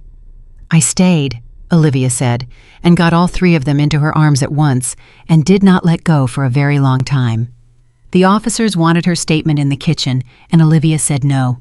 "Ma'am, we just need—" "I know what you need. You can have all of it, but not in the kitchen because that's where they eat, and if I sit in there tonight and say that man's name out loud, that room's ruined for them."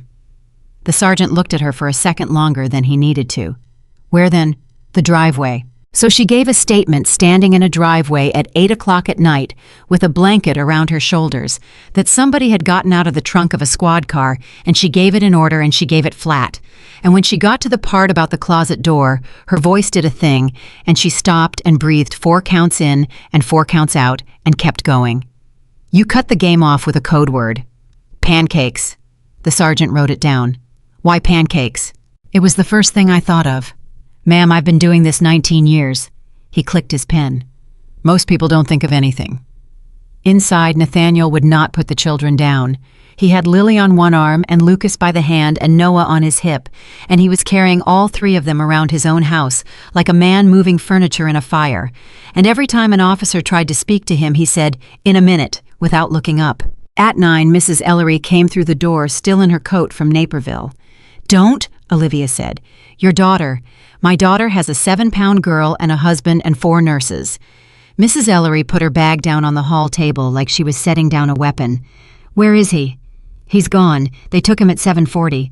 "Handcuffed?" "Yes." Mrs. Ellery closed her eyes. "Thank God," she said, and then she put a hand over her mouth and went into the pantry and shut the door, and Olivia let her have it, because 40 years is a long time to be the person nobody asks.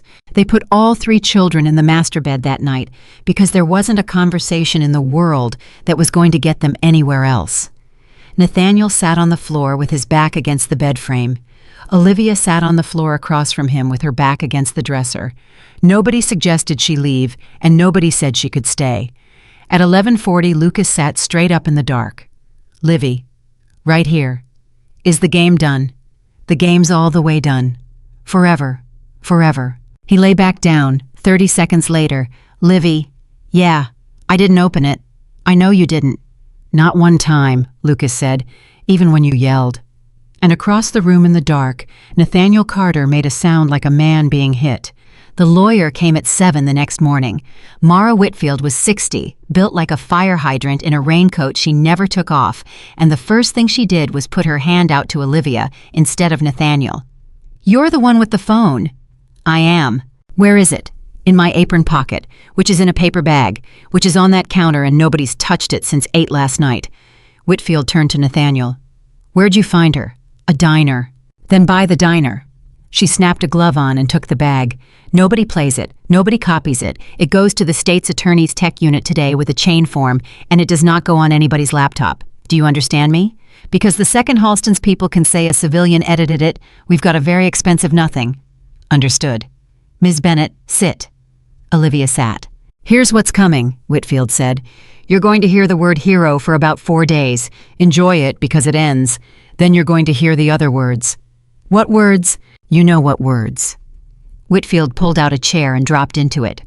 "You are a 34-year-old unmarried woman with no license, no degree, and no relatives who moved into a widower's house 4 months after his wife died.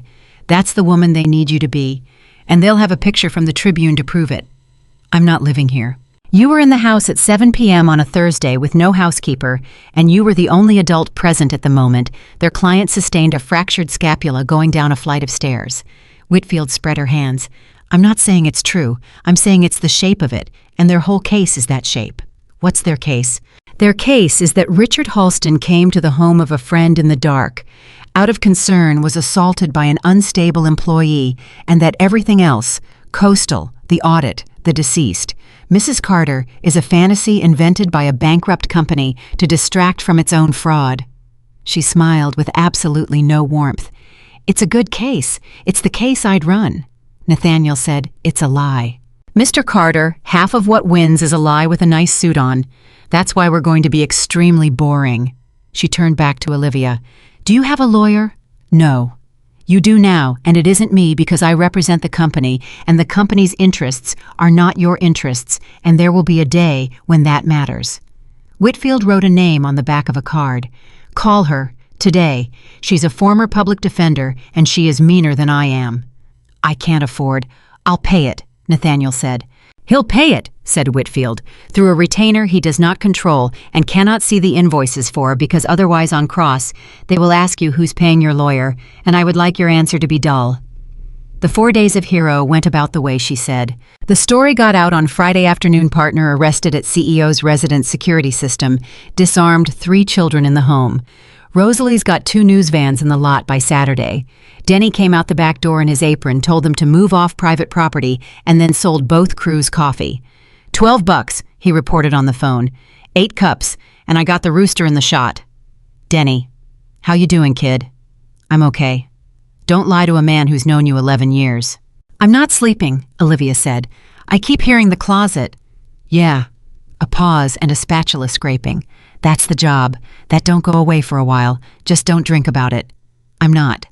I know. I'm saying it anyway because somebody said it to me in 1979 and I ignored 'em. Then the other words came right on schedule. They came from a public relations firm Halston's family had retained by the following Wednesday, and they came the way those things always come as questions. Questions about the household arrangement. Questions about the timeline of Miss Bennett's employment. A national outlet ran a piece with the photograph of her hospital volunteer badge next to a photograph of her at 15, and the headline had the word obsession in it. And the third paragraph mentioned Loyola and the withdrawal, and the words personal medical event. And Olivia read that phrase 4 times before she understood what it was referring to. She was standing in the front hall when she understood. Mrs. Ellery found her there. Give it to me. They put it in the paper. Give me the telephone, Olivia. They put that's mine. Her voice went up and cracked. That's the one thing that's mine. That's the thing I've never told anybody in 11 years. I didn't tell Marge all of it, and there's a man in an office somewhere who found it in a file and sold it. Mrs. Ellery took the phone out of her hand, put it face down on the table, and did something she had not done to another adult in 40 years of service. She put her arms around her. Now you listen, she said into Olivia's hair. You lost a baby, and then you spent 2 years holding other people's babies in the dark, so nobody's child would be alone.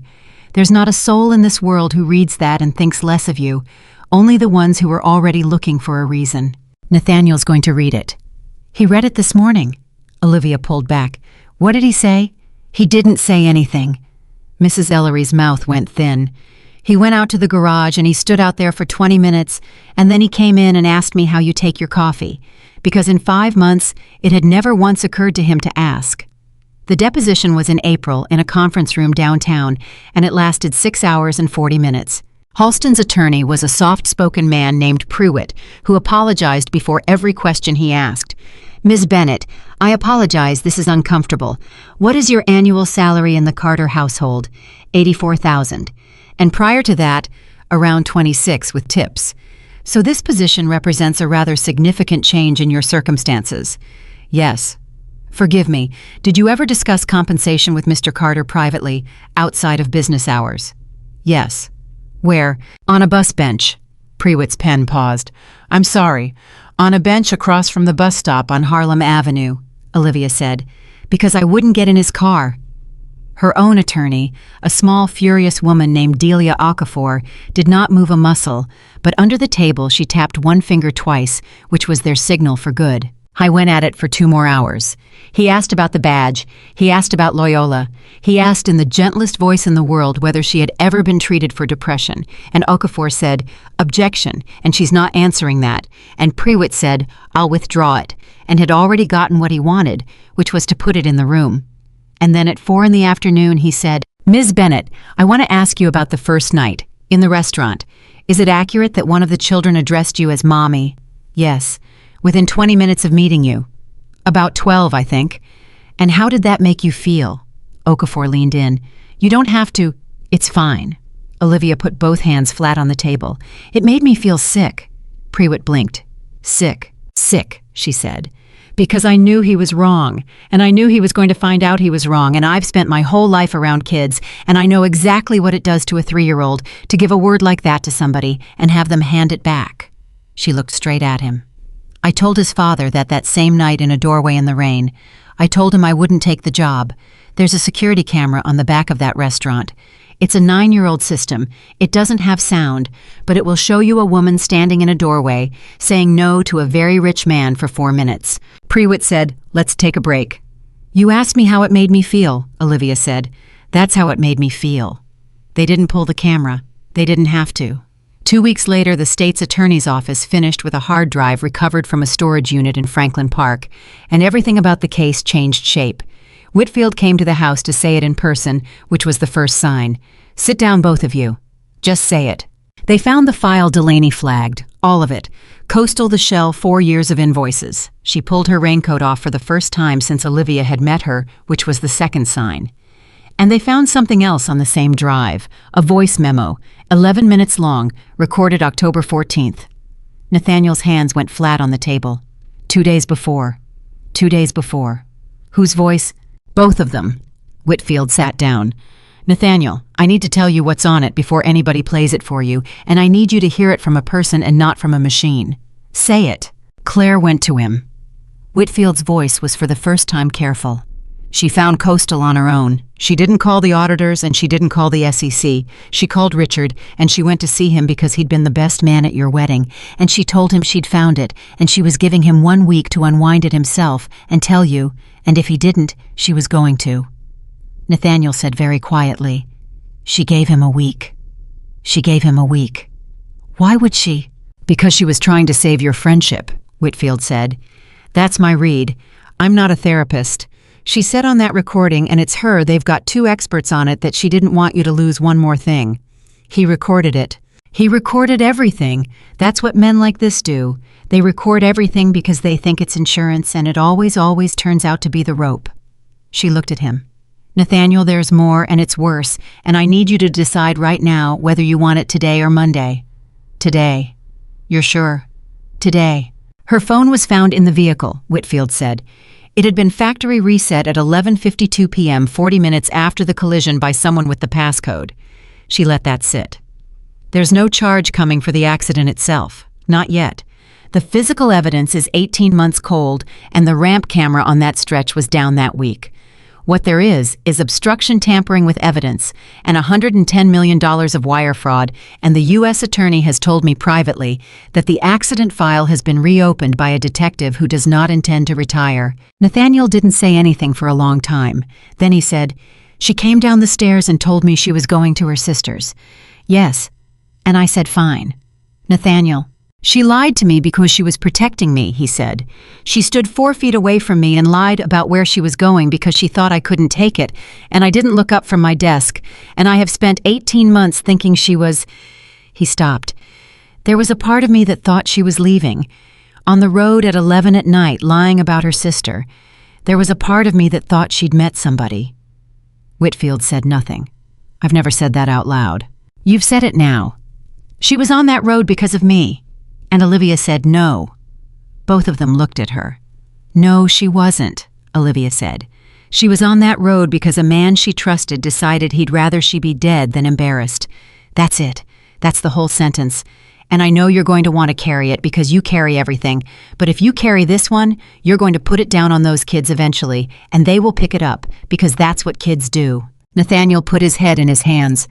"How do you do that?" he said. "How do you always bow because I did it?" said Olivia. "For 9 years, I carried something that wasn't mine, and I called it my fault, and it cost me a degree in a decade." She reached across the table and put her hand over his wrist, and she did not take it back this time. "You don't get 9 years, Nathaniel. You've got 3. Richard Halston pleaded out in June. He pleaded to wire fraud and obstruction and evidence tampering, and the number was 201 months, and the reopened file on Claire Carter stayed open, and there were people in that courtroom who understood exactly what the sentence really was, and people who didn't. His attorneys made a statement about a good man's regrettable errors. His wife did not attend. Nathaniel gave a victim's statement. It was 4 sentences long, and he'd written 11 pages and thrown all of them out at 2 a.m. the night before. And what he said was, "My wife gave you a week. That's who she was, and you knew it and you used it. My children stopped speaking for 6 months. I'm not going to tell you what that sounded like because you don't get to have it." He sat down. Olivia was in the second row. He did not look at her, and she understood why, and she was glad, because there were 4 photographers behind them. The company took 11 months to stop bleeding. Carter Industrial lost $240 million in market value in 6 weeks, then a defense contract, then a lender. Nathaniel sold the Florida division and the airplane, and the second thing made more news than the first.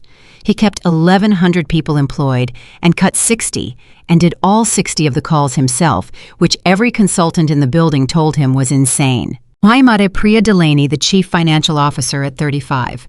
There was a board member who used the phrase optics of the appointment, and Nathaniel said in front of the whole table, "The optics are that she was right and we weren't, and she did it from a job we demoted her into." And that was the end of that discussion, and the beginning of a different one that ended with the board member's resignation. And through all of it, at 6:34 nights a week, he was in a chair at that table. That was the thing Olivia noticed. Not the sales, not the headlines. That in the worst year of a company's life, a man who had once taken a phone call at dinner while a caregiver quit in front of him did not miss 4 nights in a week, not 1 week for 11 months. Somewhere in there, the children changed so completely that people who'd known them in October did not recognize them. Lucas talked so much that Anna Ruiz laughed out loud in a session and had to apologize. Noah developed a personality that turned out to be of all things funny, a small, deadpan, relentless comedian who learned the word actually in March and used it 40 times a day. And Lily, who had said stay in a linen closet in the dark, spent 5 weeks saying nothing at all afterward, and then started talking in April and never really stopped. Her first full sentence to Mrs. Ellery at breakfast was, "Where is Livy?" Not a question.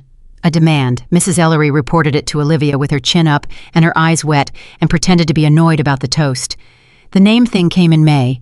It came the way the important things always came in that house, which was sideways at the table from Noah with his mouth full. "Livy, are you our mom?"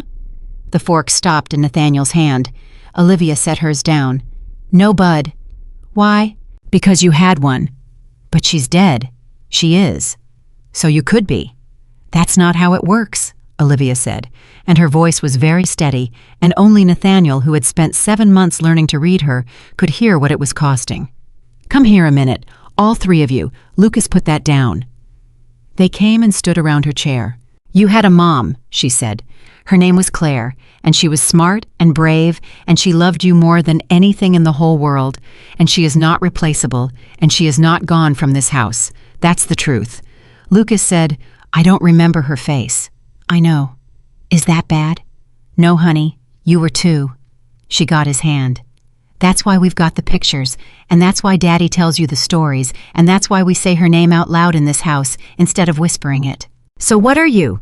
And Olivia Bennett, who had spent 11 years turning sideways in aisles, took the longest breath of her life. "I'm the one who stays," she said. There was a silence. Then Noah, 3 years old with applesauce on his chin, said, "Okay," and went back to his chair, and that was apparently the end of it as far as he was concerned. But Lily didn't go back.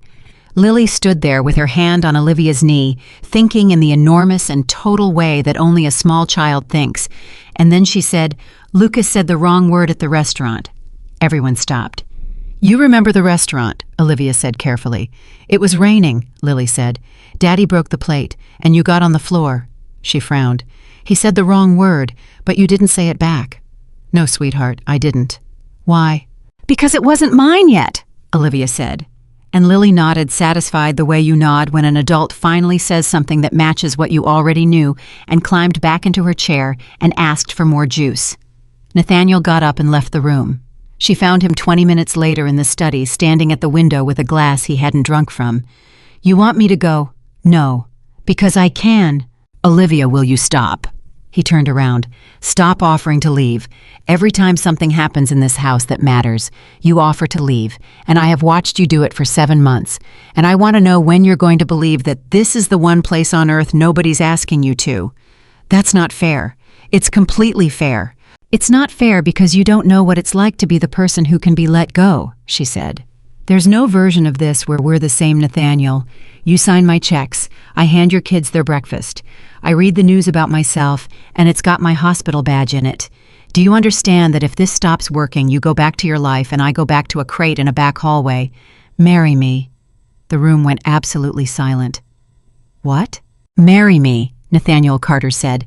That's my answer. I've had it for 4 months and I've been sitting on it because there was a deposition and a plea and a board, and I was not going to hand that man one more thing to use, and now he's got 201 months and I'm not waiting anymore. Nathaniel, I'm not asking you to be their mother. I'll never ask you that.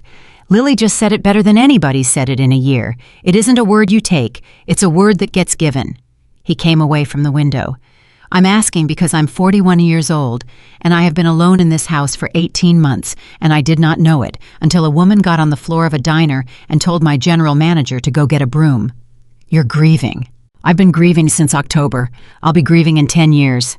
He stopped in front of her. Grief isn't a room you come out of, Olivia. It's a thing you carry, and I would like to carry it standing next to you instead of standing in a garage. I'm the help. You're the reason there's a house. People will say, people have already said it.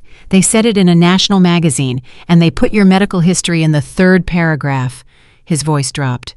And you stayed. So I'd like to know exactly what you think is left that anybody could do to us. Olivia looked at him.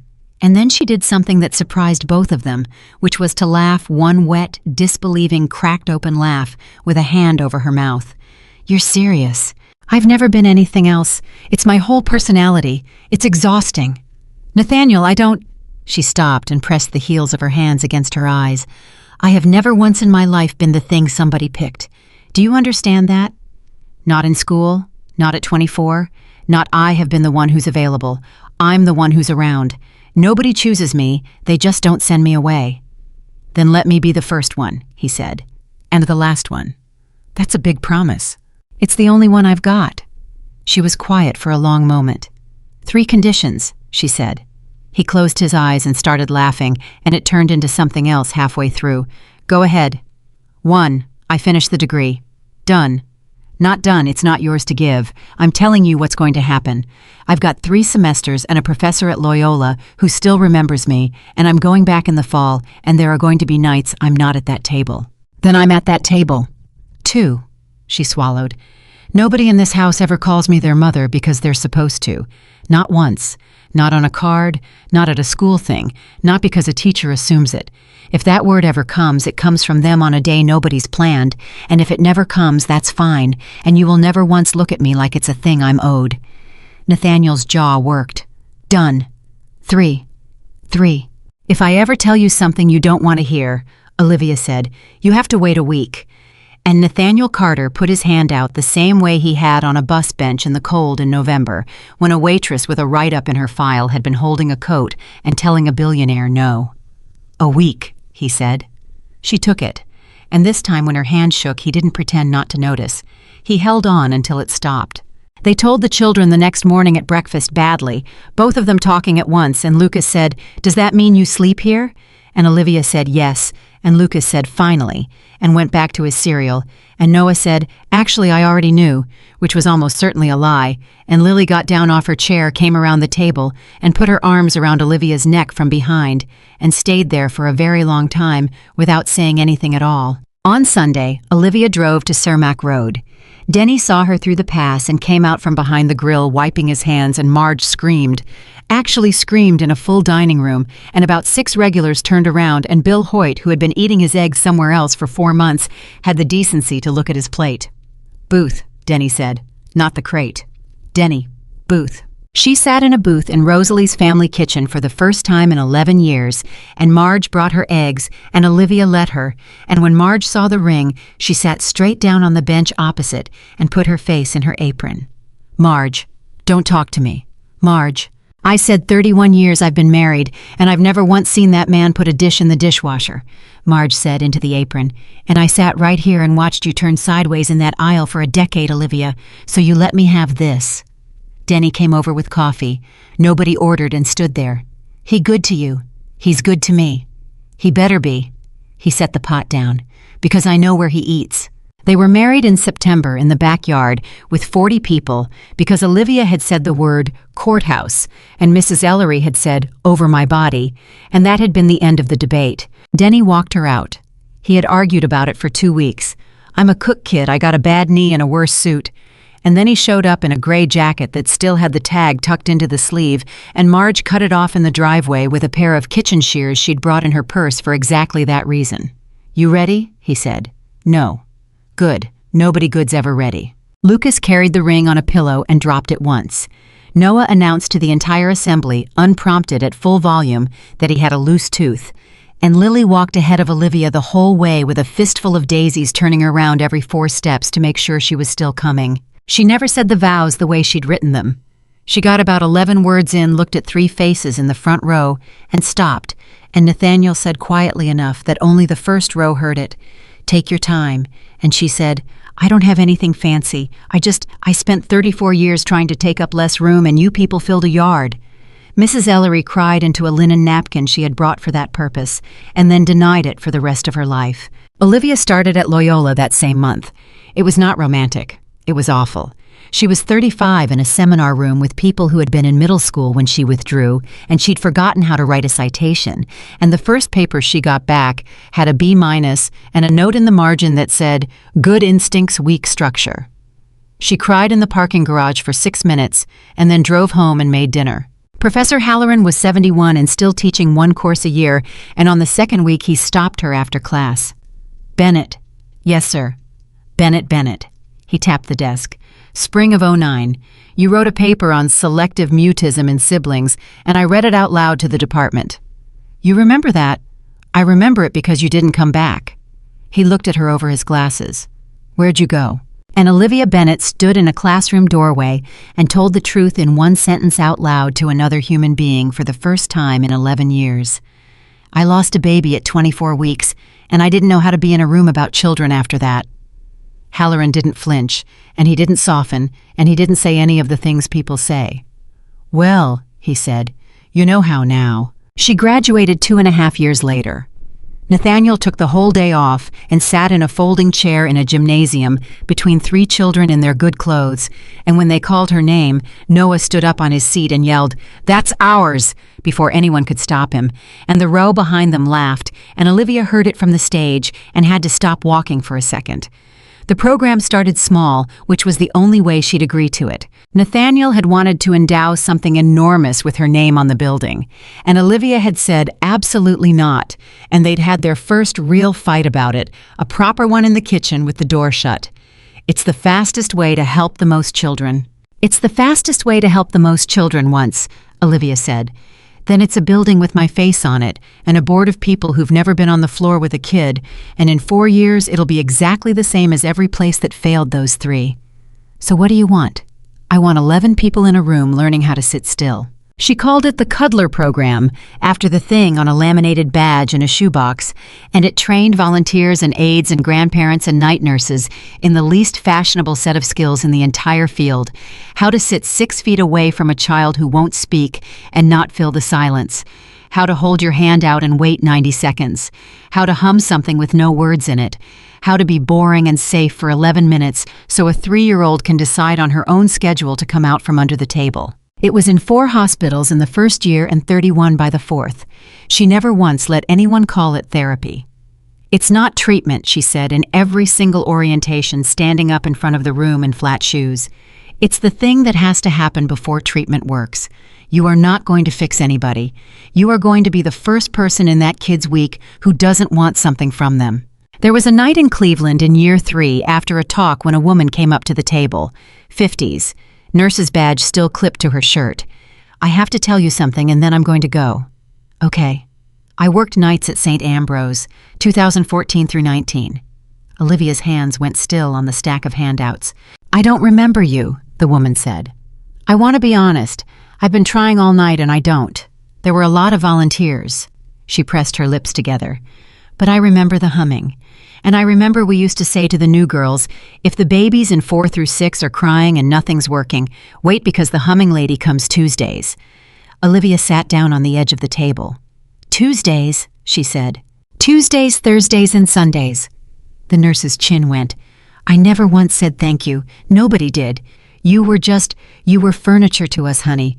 And I've thought about that 100 times since I saw you on the news. You were doing your job. So were you? The woman said. You just didn't get paid for it or thanked for it or seen doing it, and it turned out to be the thing that mattered.